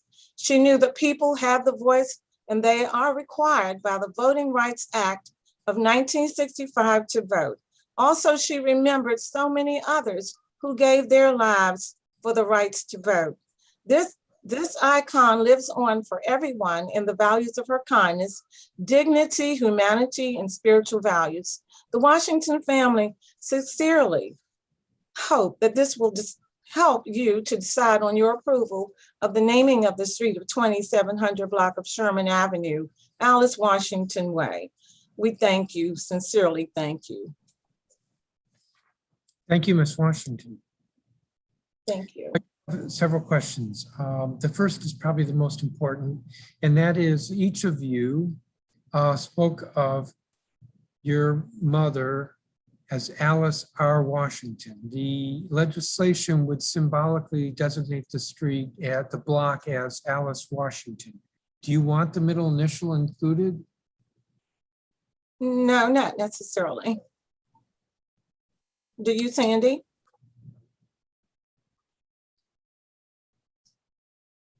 I apologize.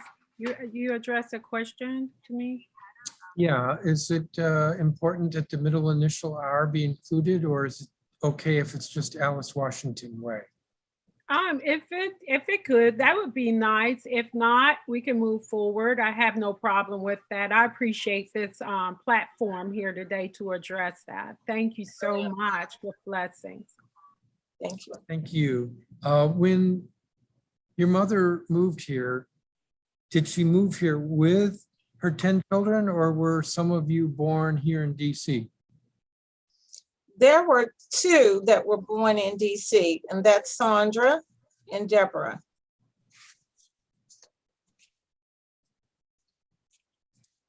And when did your mother pass?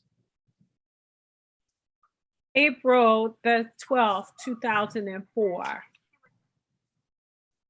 That was on an Easter Eve. Oh, hi. Thank you. Thank you for your testimony. Let me see if Councilmember Nadeau has any questions. Thank you so very much, sir. Thank you. Thank Thank you. you. Thank you, Chairman. I want us to check with DDOT just to make sure that with the middle initial, it would fit on the sign. I hate when we have to abbreviate the last name just to fit it on the sign. So we'll check on that. I just want to thank you so very much for even making this all possible. We just want to thank you from the bottom of our hearts. Your name is always in our hearts and minds. And I am still the resident at 2727 Sherman Avenue. You know what that means. Yes, ma'am. Well, you know, I'm glad that you mentioned that because I think one of the things that you should know is really important to me as we name things in Ward 1. Ward 1 has gone through so much change, right?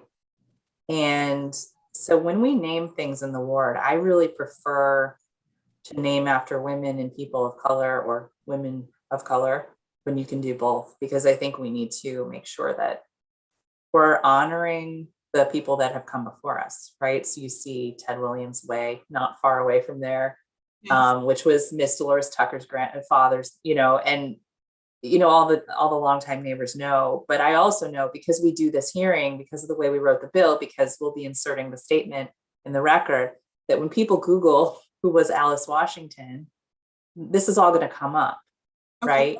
When they see that sign, if they don't know who she was, we now have a public record of her life from your testimony, from my statement, from the bill introduction, from the resolution that the ANC did. And it's a way of honoring her memory to put the sign up, but also through the democratic process we go through today, which from what you have told us is something that really does honor her memory, the democratic process itself. So thank you so very much. Sure, I don't have questions for you. Chairman took care of housekeeping, but thank you both very much for your testimony, for taking the time to be here. I hope your son, Ms. Sandra, is doing well with his kidney. And if he does want to submit his testimony in writing, it's, you know, the committee does accept that as well, if he wants to do it. So Thank you. thank you all. Thank you, Councilmember Nadeau, and she's correct. So if he wishes to submit his testimony or you wish to submit anything additional, you've got roughly 2 weeks to do that, as you submitted your statements already. And it's a testament to your mother that you're both here. So thank you very much. Thank you so very much. You're excused. We have 2 more bills, so I'm going to move to the next bill. Again, thank you for your time. We're turning now to Bill 24-233, which is entitled Rebecca Coder Park Designation Act of 2021. And we have 8 individuals who asked to testify. Florence Harmon, who's a commissioner with ANC 2A 06. Gary Griffith, who's president of Friends of Francis Field. Jacqueline Lemire, who is with the Foggy Bottom West End Village. Jerry Epstein, who is the chair of ANC 2A. John George, who's with the Foggy Bottom Association. Jill Eicher, who's a member of Friends of Francis Field. If you, Mr. Griffith, could mute yourself, please. Jill Eicher, who's a member of Friends of Francis Field. Susan Haight, who is president of the West End Library Friends. And Peter Sacco, who is executive director of ANC 2A. So everybody should be being let in right now.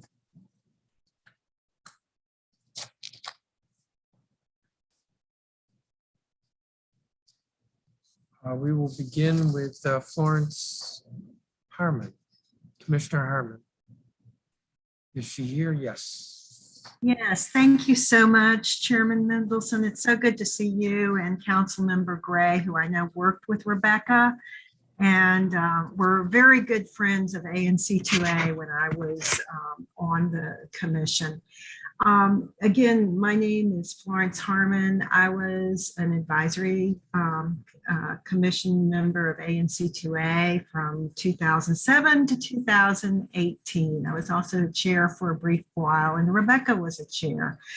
And I'm here to testify in support of the Rebecca Coda Park Designation Act of 2021.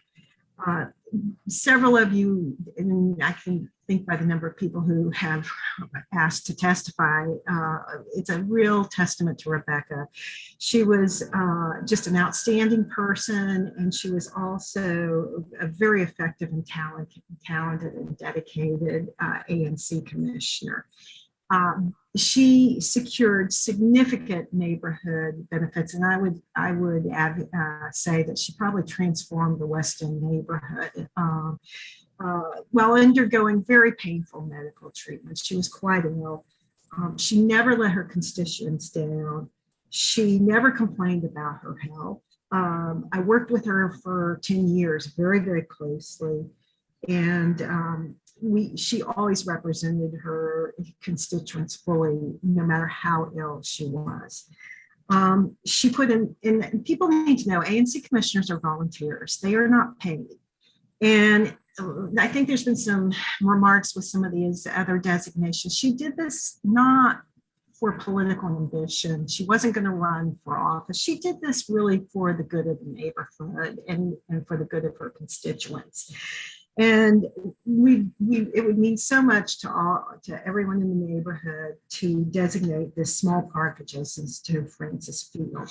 If I elaborated all of Rebecca's accomplishments, we'd be here all day, and I'm sure you don't want to do that. But I think her most significant accomplishment, and Chair Mendelson and Councilman Gray may kind of remember or know what I'm talking about here. But I think her most significant accomplishment was her leadership and her professionalism in her actions with the ANC, other ANC commissioners, her constituents, and city officials.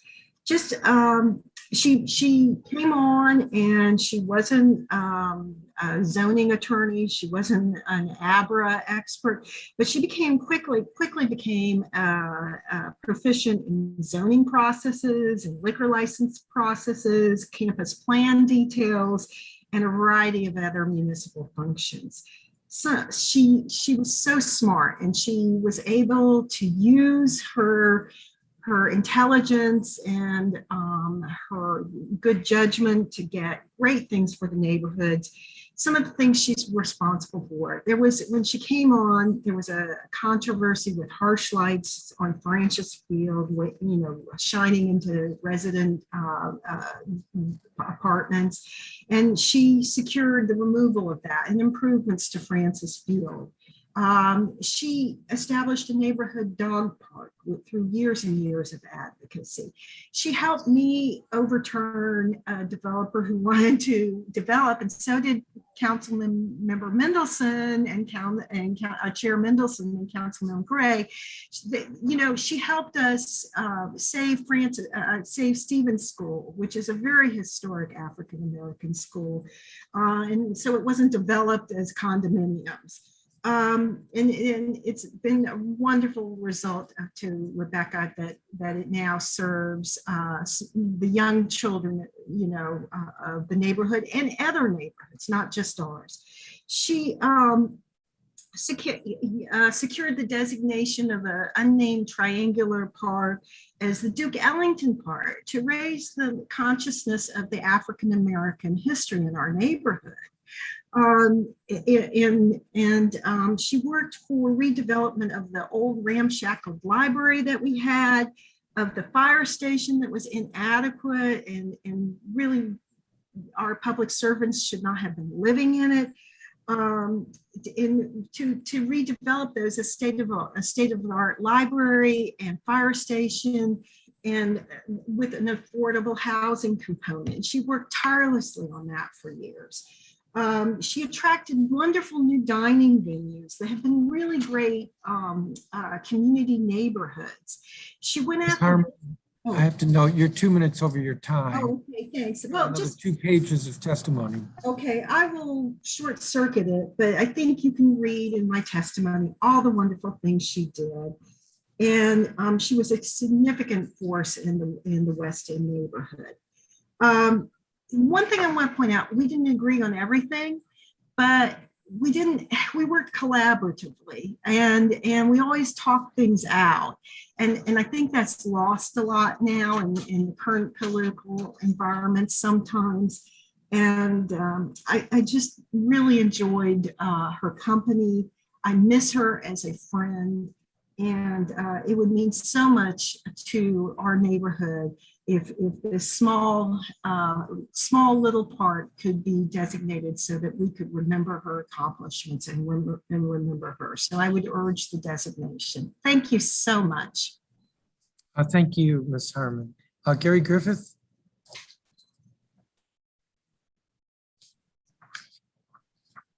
I am here. Good morning, Chairman Mendelson and the other members of the committee. My name is Gary Griffith, and I am president of the Friends of Francis Field. I support this bill because it recognizes the public-spirited work of a person who improved our neighborhood with her volunteer service and leadership. Through a zoning case in 2007, she led the renovation of an athletic field surrounded by a chain link fence into more of a community asset by providing park space for passive recreation as well as for sports activity. I think Florence has told you about her career in the ANC. I want to add to that it is her spirit we would honor in this naming, because she also enriched us with her friendship and good nature and joy of living. As others have written and will tell you, she was fun to be around and she inspired volunteerism in others. This bill involving the small park area she created will recognize the work of Rebecca Coder and remind us to keep alive the spirit of volunteerism in local government that she embodied. I know there are others who want to testify, so I'll end there. Thank you. Thank you, Mr. Griffith. Jacqueline Lemire?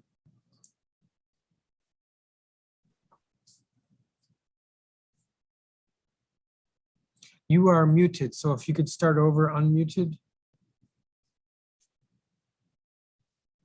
Oh, I'm sorry. Thank you. Thank you, Chairman. My name is Jacqueline Lemire. I'm a co-founder of the Foggy Bottom West End Village, which works to assist residents in Foggy Bottom West End who desire to remain independent in their homes as they age. In 2011, we were working to establish a development board whose members would be responsible for determining the viability of a village in Foggy Bottom West End. One of the people we approached is Rebecca Coder, who lived in the neighborhood. She had a full-time job as senior vice president of National Cooperative Bank. She was an ANC commissioner in our neighborhood, which in itself, as you can hear, could be counted on as a full-time job. In addition, she somehow managed to address so many of the other needs in our community. Rebecca was only 42 at the time we approached her, much younger than the neighborhood residents we were proposing to assist, but she immediately agreed to join the nascent development board. Her knowledge of financial matters was a major asset in our efforts to determine if we could financially support a village. When articles of incorporation were signed in 2013, Rebecca was listed as a founding member. She then agreed to be the treasurer of the village, a position that she held for 5 years until several months before her premature death at the age of 49. Rebecca's commitment to community needs to be and deserves to be remembered. Designating the park subsection of Francis Field as Rebecca Coder Park would be a valuable step in doing so. Thank you for your consideration of our request. Thank you, Ms. Lemire. And I apologize for mispronouncing your name. Jerry Epstein? Yes, I'm Jerry Epstein, and you did correct it. You did pronounce it correctly, so thank you. I'm Jerry Epstein. I'm the chair of ANC2A. That's Historic Foggy Bottom in the West End. I want to thank Chairman Mendelson and all of the counselors for considering naming some of our some of our roads and parks for the institutions and people who made Washington what it is today. Rebecca actually inspired me to work in public service. She was a visionary leader. There's no other word for it. She saw the West End before there was a West End. In 2007, when Rebecca started working in the West End, the hotels were calling themselves the Marriott Georgetown, the Hyatt Georgetown, because it sounded classier and nobody knew where the West End was. In fact, there were exactly two businesses in the West End. There was Blackie's House of Beef and a bar named Lulu's, where women in bikinis would wash Harley Davidsons for money. It's not exactly how we look at the West End today. She was focused on building a neighborhood and on building the institutions that a neighborhood needs to have an identity. Our parking lots were replaced with hotels and residential buildings, grocery stores, we have drugstores, coffee shops, exercise salons. We have all the things a real neighborhood has now. None of that existed in 2007. And we believe that Rebecca Coder was truly instrumental in having this come about. She saw the need for a park, and the park adjoins School Without Walls. So not only did she provide for a dog park, she provided for a safe play area for elementary school children. Okay? It is our only green space in the West End. And she worked to make it a neighborhood attraction, a neighborhood park. And I think by naming this park for her, it speaks to a reminder of what devotion to public service can do. And that is what Rebecca did. Thank you. Thank you, Ms. Epstein. I don't have a copy of your statement, and Ms. Lemire, I don't have a copy of your statement. I will be forwarding it later. Each could provide that.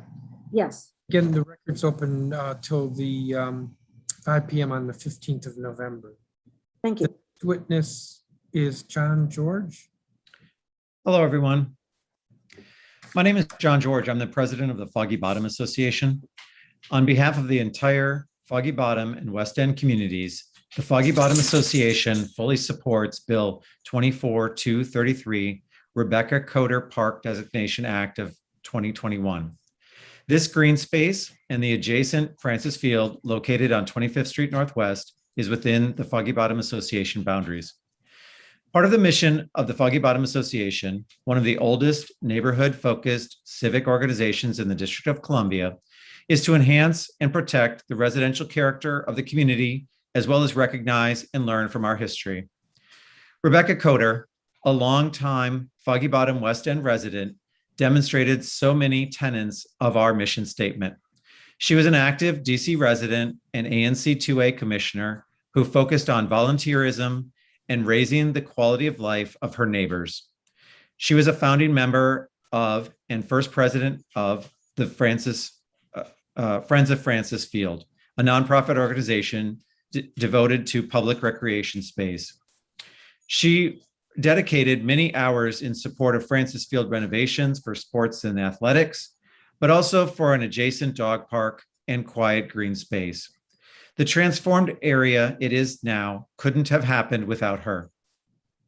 It is appropriate for the District of Columbia to continue to recognize grassroots community members whose individual contributions truly transform this great city we call home. The naming of this park is a fitting way to both remember and honor Rebecca Coder, but also to inform and inspire current, future residents, as well as generations to come, to live in her example. Thank you from the Foggy Bottom Association and its board members, John George, Christina Farnsworth, Peter May, Denise Vaught, Jennifer Strauss, Julia Gustafson, Mary Ellen Signorelli, and Sadie Cornelius. Thank you. Thank you, Mr. George. Joel Eicher.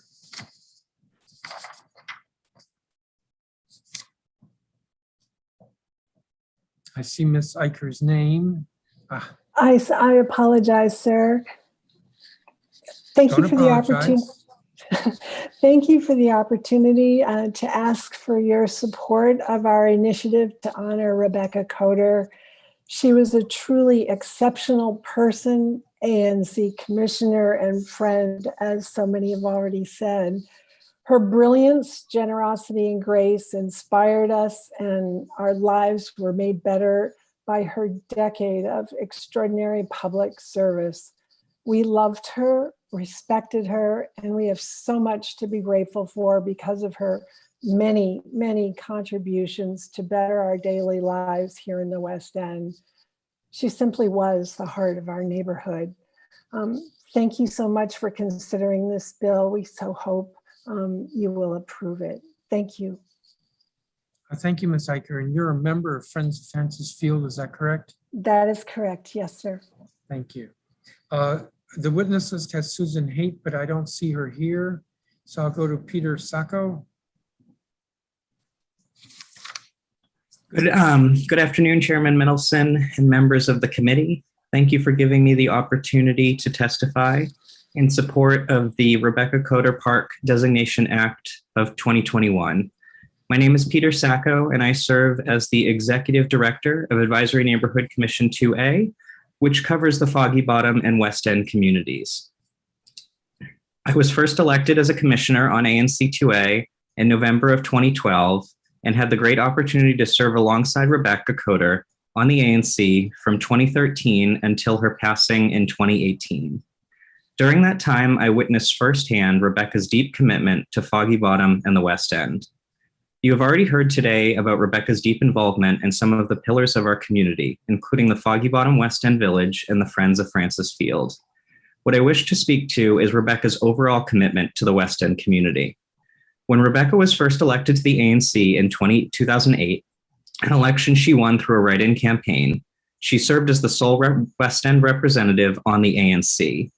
She then became instrumental in the growth and transformation of the neighborhood that we have seen in recent years, growth that allowed the West End to add a second ANC representative as part of the 2010 US Census.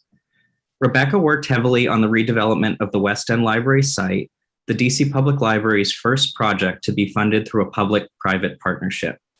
The new library has become a jewel of the neighborhood, one of the busiest libraries in the city, and the new home of the ANC's office and monthly meetings.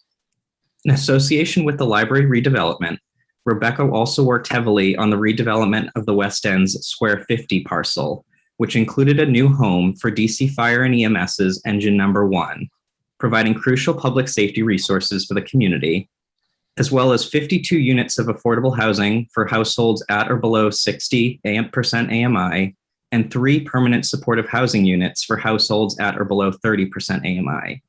These units represented some of the very first units to receive funding from the Housing Production Trust Fund in ANC 2A. Rebecca Coder's advocacy on behalf of the West End also included her work to prevent the closure of the West End's Francis Stevens Education Campus, ANC 2A's neighborhood school serving grades pre-K through 8. After the DC Public Schools announced the intended closure of the school in 2012, Rebecca worked alongside her ANC colleagues and community members to advocate for the continuation of school operations. This ANC and community advocacy included the development of an improvement and marketing plan for the school, and we were very fortunate that in 2013, DCPS announced that the school would remain open. Since that announcement, the school has seen significant gains in its test scores and enrollment, and has undertaken a successful partnership with Foggy Bottom School Without Walls High School. I will lastly note that Rebecca was instrumental in the creation of Duke Ellington Park, a triangle park honoring the West End's own Duke Ellington, who was born less than a block from the location of the park. This park has seen numerous improvements from the Golden Triangle bid over the years, and the ANC has hosted several annual jazz concerts in honor of Duke Ellington's birthday. In summary, Rebecca Coder served as a dedicated ANC commissioner and community leader during her nearly 5 terms on ANC 2A. Her accomplishments are numerous and have resulted in transformational change, especially for the West End community. We owe Rebecca so much gratitude for her work to improve public facilities throughout our community. It is with these reasons in mind that I heavily support the Rebecca Coder Park Designation Act of 2021 and ask that the DC Council swiftly pass the legislation. Thank you for your time and attention. Thank you for your testimony. And I see we have been joined by Susan Haight. Would you turn on your video and give us your Yes. Thank you, Chairman Mendelson. I was not made a participant, so I just was able to zoom in. My name is Susan Haight, and I'm a 20-year resident of Foggy Bottom West End and Ward 2. I'm also president of the West End Library Friends. I've known Rebecca almost since I moved to the area, and we worked on several projects of which you've heard from my fellow associates here. Francis Field, the new library, the new fire station, Foggy Bottom West End Village, Duke Ellington Park, and of course her work on the ANC.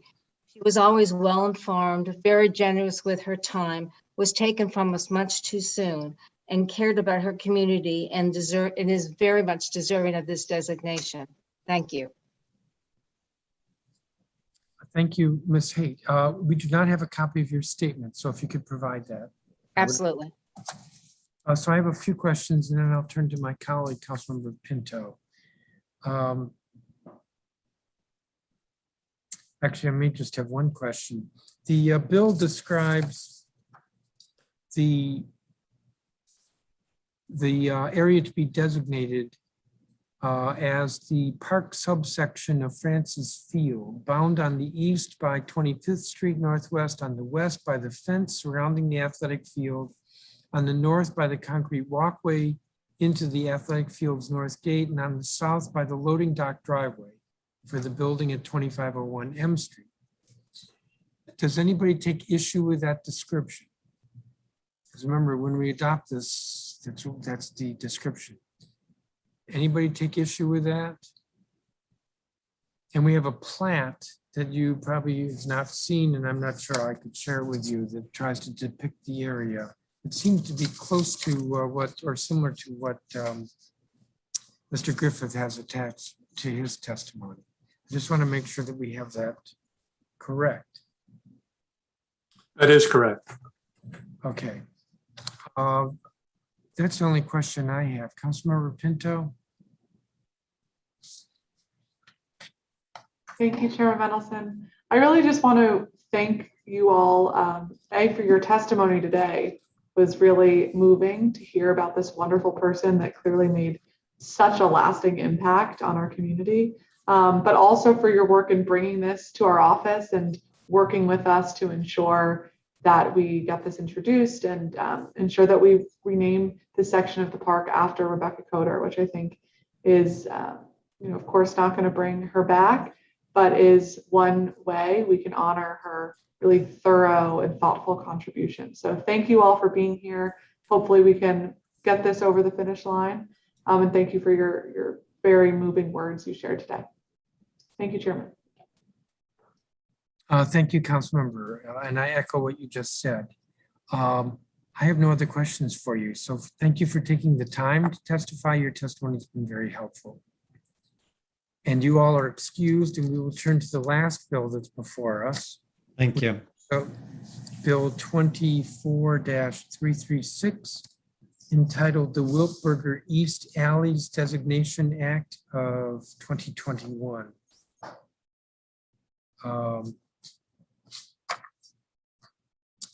We have 4 non-government witnesses: Alex Lopez, who's an ANC commissioner with 6E, John Shaw, Barrington Scott, who's with Communibuild Foundation, Inc., and Alexander Padro, who's with Shaw Main Street.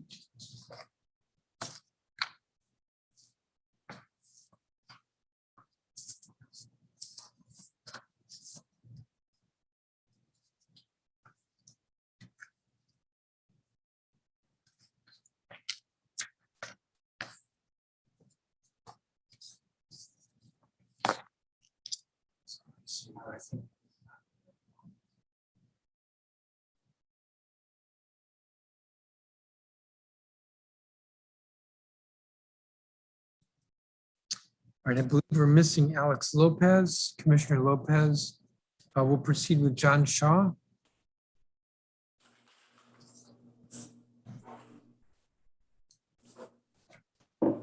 I'm here, but I don't see my video coming up. And I don't believe it is coming up. Start the video. There we go. Okay, good morning. Good afternoon, council and chairperson. I'd like to read the statement that I sent in writing. When I first moved to Wilburger Street in 2005, there were only 7 residences. I was the youngest owner and the most recent resident.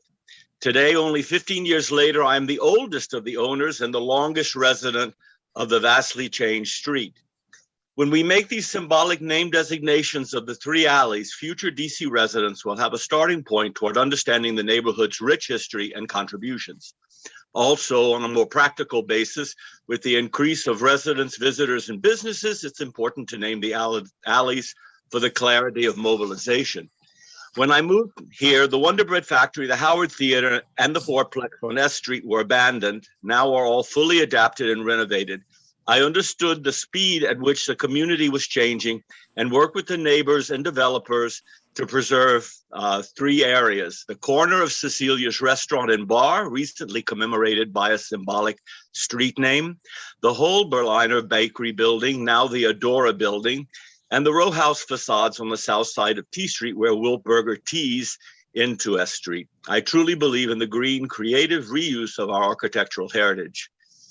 But I knew that a community was much more than brick and cement. The neighborhood wanted to remember the businesses and institutions where community members worked, played, and lived. We wanted to commemorate 3 of these institutions, one from the second half of the 19th century, one from the mid-20th century, and one from the last half of the 20th into the 21st centuries.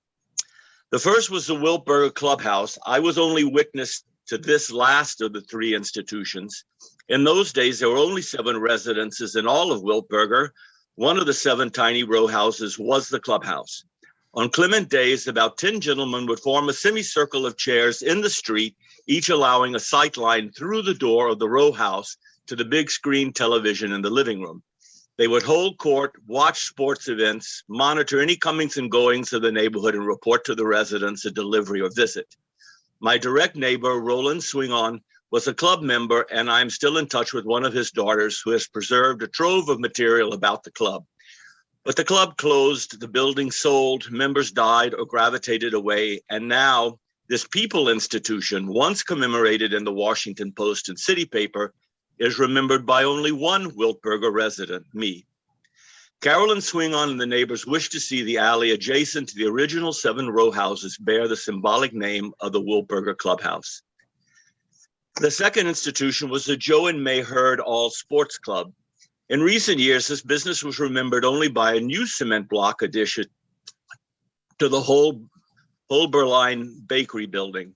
A veterinary colleague of mine at USDA came for breakfast one morning some years back and commented to me that when she was young, back in the day, she had business on Wilburger Street and the club was one of her landmarks. This set me on a treasure hunt for surviving family members, and this is how I met Mr. Barry Scott, a direct descendant of the Hurds and also related to the family of Cecilia's. His rich collection of photos, memorabilia, and oral history greatly deepened my appreciation of the history of Wilburger and its music and entertainment legacy.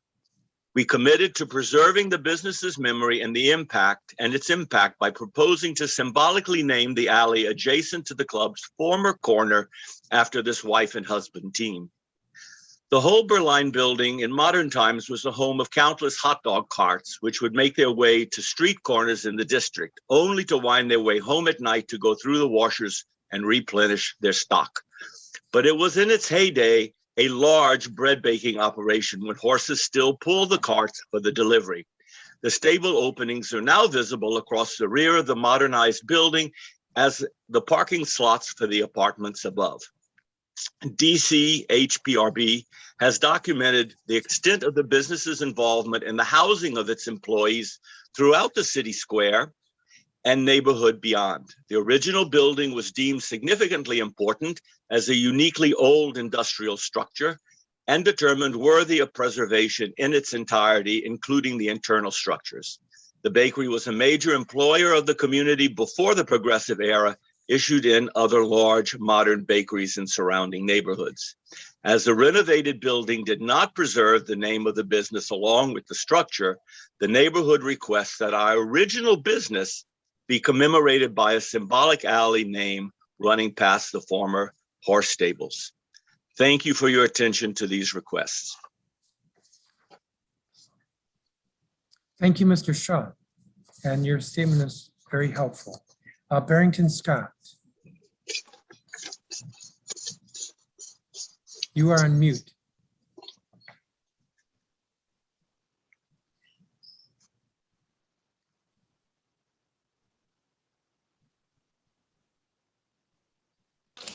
Okay, can you hear me? Yes. Fantastic. Good afternoon, Chairperson, Chairman Mendelson, members of the council and staff. I just want to first and foremost say I am gratefully thankful for the recognition of my great-grandmother and great-grandfather, Owen May Hurd, as well as the previous designation of Cecilia's Way, which is my cousin. I just want to take this time, I have submitted an official letter on file for today, but I'm taking an opportunity to just speak from the heart, to give you a close encounter of who they are as individuals and what they meant, not only to this city, but to me as a young person who was looking up at both of them as legendary mentors and people that anyone could look up and be proud of. Joe and May Hurd were distinguished, iconic couple who served the Shaw community as well as residents of the District of Columbia with the love and commitment they showed for one another as legendary owners of the famous All Sports Club. Joe Hurd worked as a committed member of the police force in the 5, as well as my grandmother, Harriet May Hurd, who was part of the last graduating class of Miners Teachers College. She also received an award for 50 years of service to the United States Postal Service while continuing her commitment to her community as a minority business owner. May also served realtor and used real estate transactions in the city. She received a proclamation for her role as an active member in the Crestwell community, where she was adorned by many members of the community, such as Linda Kropp, Walter Fontroy, Judge Tignor, Judge Thompson, Judge Mize, as well as Judge Rankin, Walter Washington, Mr. and Mrs. Gregory from Shiloh Baptist Church, and many other members that have serviced this DC community. May was also very loved and respected all over the city as not only a hardworking and passionate woman, but also one who dedicated her life to the simple things. She would go around the community cleaning up and picking up trash. She always opened the club up to individuals to be able to get a. We have very many stacks of pictures that show, you know, Cab Calloway eating chitlins at our front table, and pictures of Willie McCovey and Joe and Jim Mudcat Grant from the Senators at the club right before they were going over to the Howard Theater. You know, this opportunity to really encompass history of DC, it means a lot to our family, but more importantly, it just shows that DC treasures its hidden figures. And I really do appreciate given this opportunity to tell you a little bit about this dynamic couple that my wife and I, who have been married for 22 years and counting, have looked up to, and we will continue to live on their legacy. And we just hope that you will pass this bill and show the importance of what they have done and their accomplishments to this city. Thank you so much. I appreciate the time. Thank you, Mr. Scott. Alex Padro. Good afternoon, Mr. Chairman and members of the committee. I'm Alexander Pandro. I'm Executive Director of Shaw Main Streets, the Commercial Revitalization and Historic Preservation Organization serving Central Shaw's commercial corridors. Shaw Main Streets Board is proud to give our support to the effort to name the Wiltberger East Alleys as part of an ongoing effort to designate historic names familiar to past generations of Washingtonians, but unfortunately who today are a little recognized. The first such effort was recently completed with the council's action in naming Cecilia's Way, that's a ceremonial naming for Wiltberger Street Northwest. And just this past month on the 14th of October, we held a community celebration and revealed a bronze plaque telling the story of Cecilia Penny Scott, the entrepreneur, owner of Cecilia's Restaurant, which was located directly across Wiltberger Street from the Howard Theater. These three additional designations also celebrate additional Shaw entrepreneurs and institutions with the objective that future generations will be able to recognize these names, and we hope that will be inspired by their individual contributions and the legacy that they hold. Some of the buildings that are related to the individuals and institutions that are being honored are no longer extant, but their memories live on. And they live on not just in the families and friends and customers of the businesses that used to be there, but also they live on through vivid images that are in the collections of these families and other historic institutions. I'm very glad that we had Barrington Scott on the line to testify today, because he is one of those individuals that does have a trove of photographs of his family members that are the subject of these multiple ceremonial designations. Shaw Main Streets is in the process of coming up with a historic tour, which once these ceremonial names are completed and the signage is installed, will be able to allow people from across the city and visitors to the district to better understand the contributions of these honorees.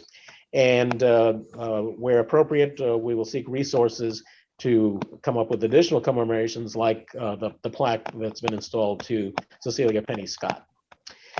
So we assisted with some of the historic research related to the preparation of the nomination for these now total 4 designations with the 3 that you have before you. And we look forward to communicating further the hidden history of this portion of the Shaw neighborhood. That concludes my testimony. I will submit it in writing for the record, and I'd be happy to answer any questions you might have. Thank you, Mr. Pandro. Yes, it would be very helpful to have your statement, and if you could attach to it some of the research that you referred to, or some of the history that you referred to. Sure, we'd be happy. That would be helpful.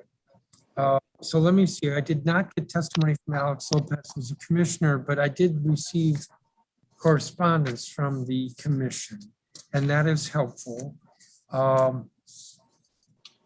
And I don't think I have any other questions. Let me see if I believe Councilmember Gray is still here, if he has any questions. Oh, thank you, Mr. Chairman. Do you have any questions? No, you're not. I can hear you. Do you have any questions? I have none. Thank you very much. It was a very enlightening set of testimonies, the last several witnesses in particular. Thank you. So I don't have any further questions for you. The testimony is helpful. Makes me better understand what's being proposed here. So with that, you're excused, and I'm going to turn to the executive.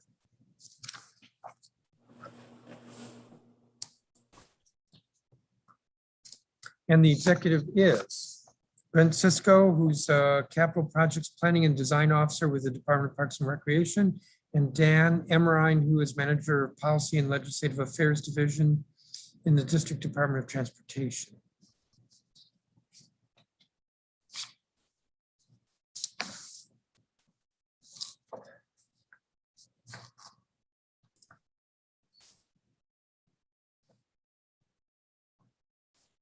Before you speak, Mr. Cisco, give me just a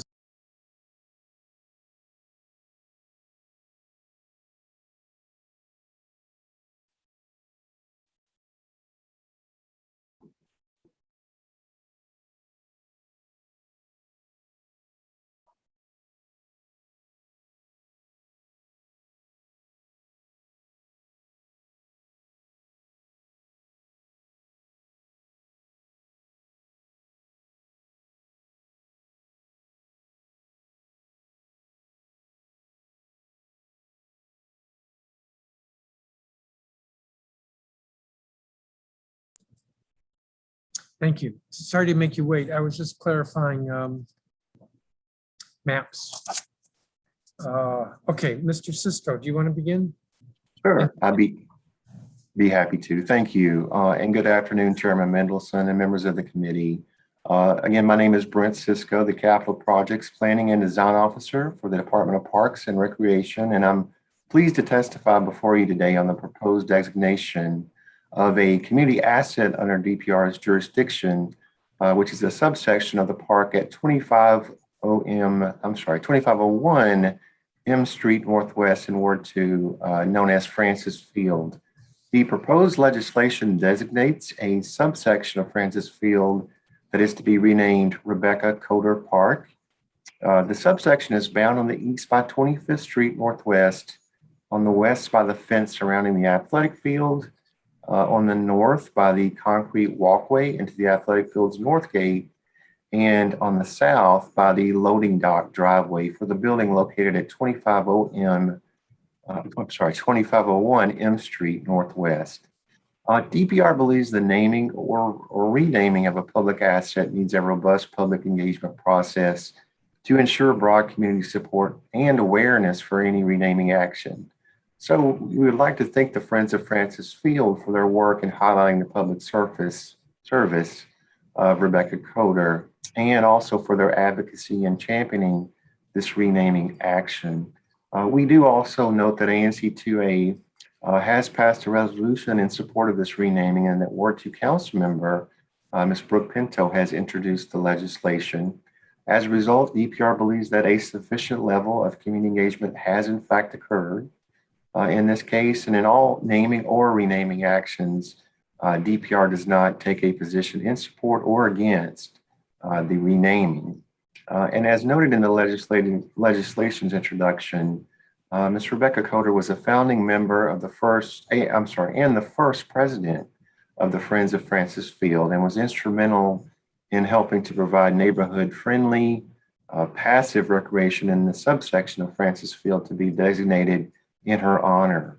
Ms. Coder also served 5 terms as an advisory neighborhood commissioner representing the West End neighborhood where the park is located. Commissioner Coder unfortunately lost her fight with cancer in May of 2018 while still in office. And I would like to take this opportunity to thank Ms. Coder and her family for her public service and her support of DPR and public recreation as an ANC commissioner. Moreover, I would again like to thank the Friends of Francis Field, for their continued advocacy in this matter. And if the council moves forward with the proposed renaming of this subset of Francis Field, DPR has estimated that the purchase and installation of a bronze plaque inset in a rock reading "In memory of Rebecca Coder, 1969 to 2018, Friends of Francis Field," to be approximately $4,000. And DPR will utilize funding from our General Improvements Pooled Fund to procure and install the bronze plaque if the legislation is passed. So with that, I thank you again for the opportunity to testify today. This concludes my testimony, and I'm happy to answer any questions that you or the committee may have. Thanks so much. Thank you, Mr. Cisco. Mr. Emmerich. Thank you. Good afternoon, Mr. Chairman, members of the committee. My name is Dan Emmerine. I'm manager of the Policy and Legislative Affairs Division at the District Department of Transportation, commonly referred to as DDOT. I'm here today to present testimony on behalf of Mayor Bowser and DDOT Acting Director Everett Lott regarding 9 bills which are the Alpha Phi Alpha Way Designation Act of 2021, the Jamal Khashoggi Way Designation Act of 2021, the Ruth Bader Ginsburg Way Designation Act of 2021, the Armstead Barnett Way Designation Act of 2021, the Navy Place Southeast Redesignation Act of 2021, the Willie J. Hardy Memorial Bridge Designation Act of 2021, the Alice Washington Way Designation Act of 2021, and the Wiltberger East Alleys Designation Act of 2021. The stated purpose of Bill 24-11 is to symbolically designate First Street Northwest between Bryant Street Northwest and Michigan Avenue Northwest in Ward 5 as Alpha Phi Alpha Way. For visualization purposes, I've attached to this testimony a copy of a DDOT generated map highlighting the designated street. In fiscal terms, the cost of each installed sign for this designation is approximately $190, $65 for sign fabrication, and $125 for sign installation. Sufficient signage for this designation, we estimate requires 5 total signs totaling $950. The stated purpose of Bill 24-22 is to symbolically designate New Hampshire Avenue Northwest between Virginia Avenue Northwest and F Street Northwest in Ward 2 as Jamal Khashoggi Way. For visualization purposes, I've attached to this testimony a copy of a DDOT generated map highlighting the designated street. Sufficient signage requires 3 total signs totaling $570. The stated purpose of Bill 24-24 is to symbolically designate Virginia Avenue Northwest between Rock Creek and Potomac Parkway Northwest and New Hampshire Avenue Northwest in Ward 2 as Ruth Bader Ginsburg Way, and to allow a public space in the district to be named in honor of a justice of the Supreme Court of the United States who has been deceased for less than 2 years.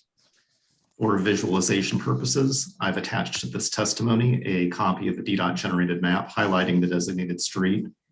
Sufficient signage requires 3 total signs totaling $570. The stated purpose of Bill 24-117 is to symbolically designate the 6th block of Division Avenue Northeast in Ward 7 as Armstead Barnett Way. For visualization purposes, I've attached to this testimony a copy of the DDOT generated map highlighting the designated street. Sufficient signage requires 2 total signs totaling $380. The stated purpose of Bill 24-145 is to officially redesignate the street known as Ellen Wilson Place Southeast in Ward 6 as Navy Place Southeast. For visualization purposes, I have attached to this testimony a copy of a plat provided by the surveyor's office of the designated street. Sufficient signage requires 3 total signs totaling $570. The stated purpose of Bill 24-160 is to officially redesignate the bridge on Benning Road Northeast, located between 34th Street Northeast and Minnesota Avenue Northeast in Ward 7, as the Willie J. Hardy Memorial Bridge. For visualization purposes, I've attached to this testimony a copy of a plat highlighting the designated bridge. Sufficient signage requires 2 total signs, totaling $380. The stated purpose of Bill 24-214 is to symbolically designate the 2700 block of Sherman Avenue Northwest in Ward 1 as Alice Washington Way. For visualization purposes, I've attached to this testimony a copy of a DDOT generated map highlighting the designated street. Sufficient signage requires 2 total signs totaling $380. The stated purpose of Bill 24-336 is to symbolically designate the public alley system within Square 441, bounded by Wiltberger Street Northwest, T Street Northwest, Florida Avenue Northwest, 6th Street Northwest, and S Street Northwest in Ward 6 as Wilsberline Bakery Way, Joe and May Hurd All Sports Club Way, and Wiltberger Club House Way. For visualization purposes, I've attached to this testimony a copy of a DDOT generated map highlighting the designated alleys. Sufficient signage requires 6 total signs and 5 new posts, totaling $1,315. For all of these designations combined together, the sufficient signage requires 26 total signs and 5 posts, resulting in a total of $5,115. DDOT is able to absorb the cost of these signs within its current budget and does not foresee any operational impact these designations would have on the district's transportation network. Therefore, the administration has no objection to these designations, and DDOT stands ready to assist the council and all other stakeholders with any ceremonial unveiling activities that may materialize as a result of these bills being passed. This concludes my testimony. Thanks for allowing me to testify before you today, and I'm available to answer any questions that you might have. Thank you, Mr. Emmerich. So my first question for each of you, just to confirm that the Department of Parks and Recreation and the District Department of Transportation can each absorb the cost of these bills. Correct, Mr. Cisco? That's correct, Chair. And Mr. Emmerine, correct? That's correct. And Mr. Cisco, can you help me understand why one brass plaque costs $4,000?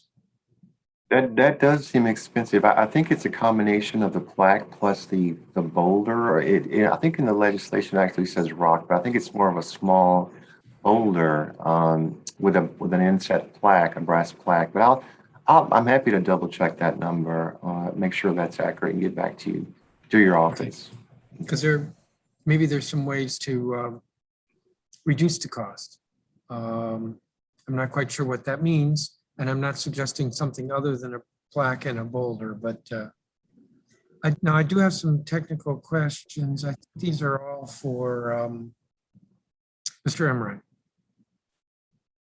I'll start with the with Alpha Phi Alpha Way. I take it that the DDOT does not have a concern whether it's 1 block or 6 blocks. That is, whether it's between Bryant and Channing or between Bryant and Michigan. Not a concern, is that correct? Not a concern. It would simply change the number of signs that we would post. My second question concerns the Jamal Khashoggi Way.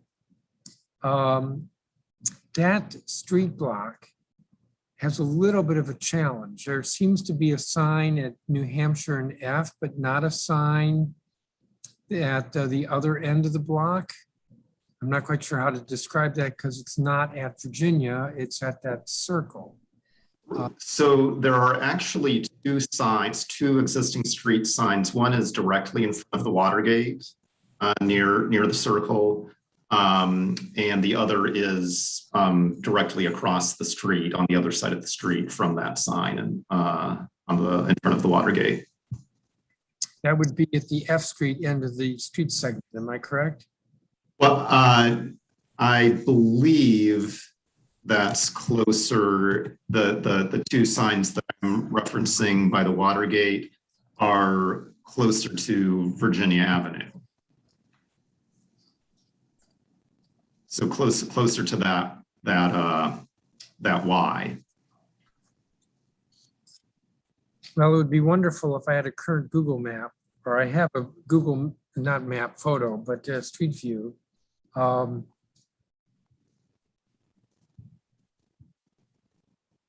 It clearly has the street sign at New Hampshire and F. Yes. But at the other end, I'm just not seeing it.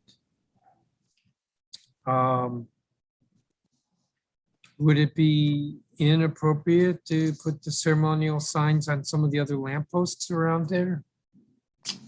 So we would need to check with our field operations branch to make sure that we can post the signs at if you have other existing posts to suggest, we'd be happy to work with you. I think we tried to identify the existing light posts or other posts where there are already street signs in existence. So that's typically what we do is we try to do a 1-for-1 match with the existing official designated street signs. Well, that makes sense. Would you check with your field operations folks? I think that's who you referred to. Yes, Work with our staff in terms of where the signs would be posted? sure. Because the goal here, of course, is that the signs would be visible. My next question has to do with Alice Washington. No, my next question has to do with the Bill 24-145 Navy Place. Now, we had no witnesses here, so I'm not sure that we're going to move forward right away with this legislation, but this would be an official naming. Do you know if there are any residences or businesses that are located on Ellen Wilson Place? I don't know, Mr. Chairman. Because they would be affected.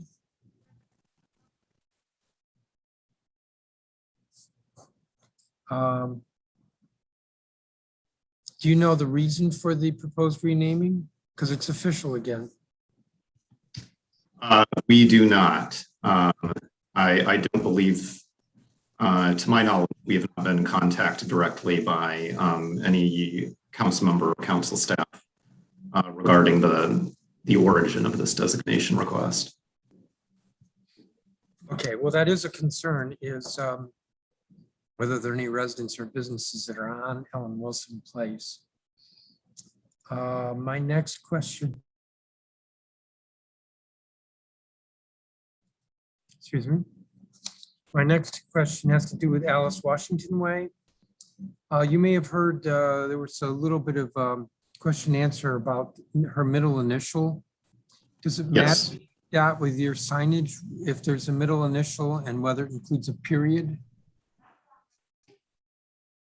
Again, I think that's something that I'll have to check with the sign shop on. I don't know of any reason why that couldn't be accommodated, but yes, it's possible that the length of the lettering could be an issue. We would check that out and get back to you on that. Okay, please. I don't think the length is longer than some other names we've come up with in the past, but I have in my mind that sometime in the past DDOT has that DDOT in the past has been concerned about an initial with a period. I would hope that that's not an issue. You're thinking yes, it isn't, but you'll check and get back to us. I will. And my last question has to do with, speaking of length, let me just see if I can get this straight. Joe and May Hurd All Sports Club Way. Would you check and see whether there'll be a space problem there? Yes, we can certainly check on that.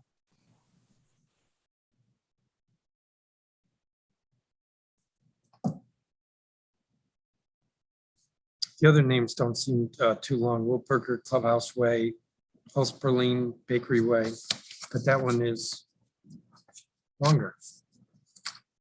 So you'll get back to us with regard to the signs, placement of signs for Khashoggi Way, the middle initial for Alice Washington Way, and the length of Joe and May Hurd All Sports Club Way. Yes, sir. And I think we're good on everything else. Let me just double check.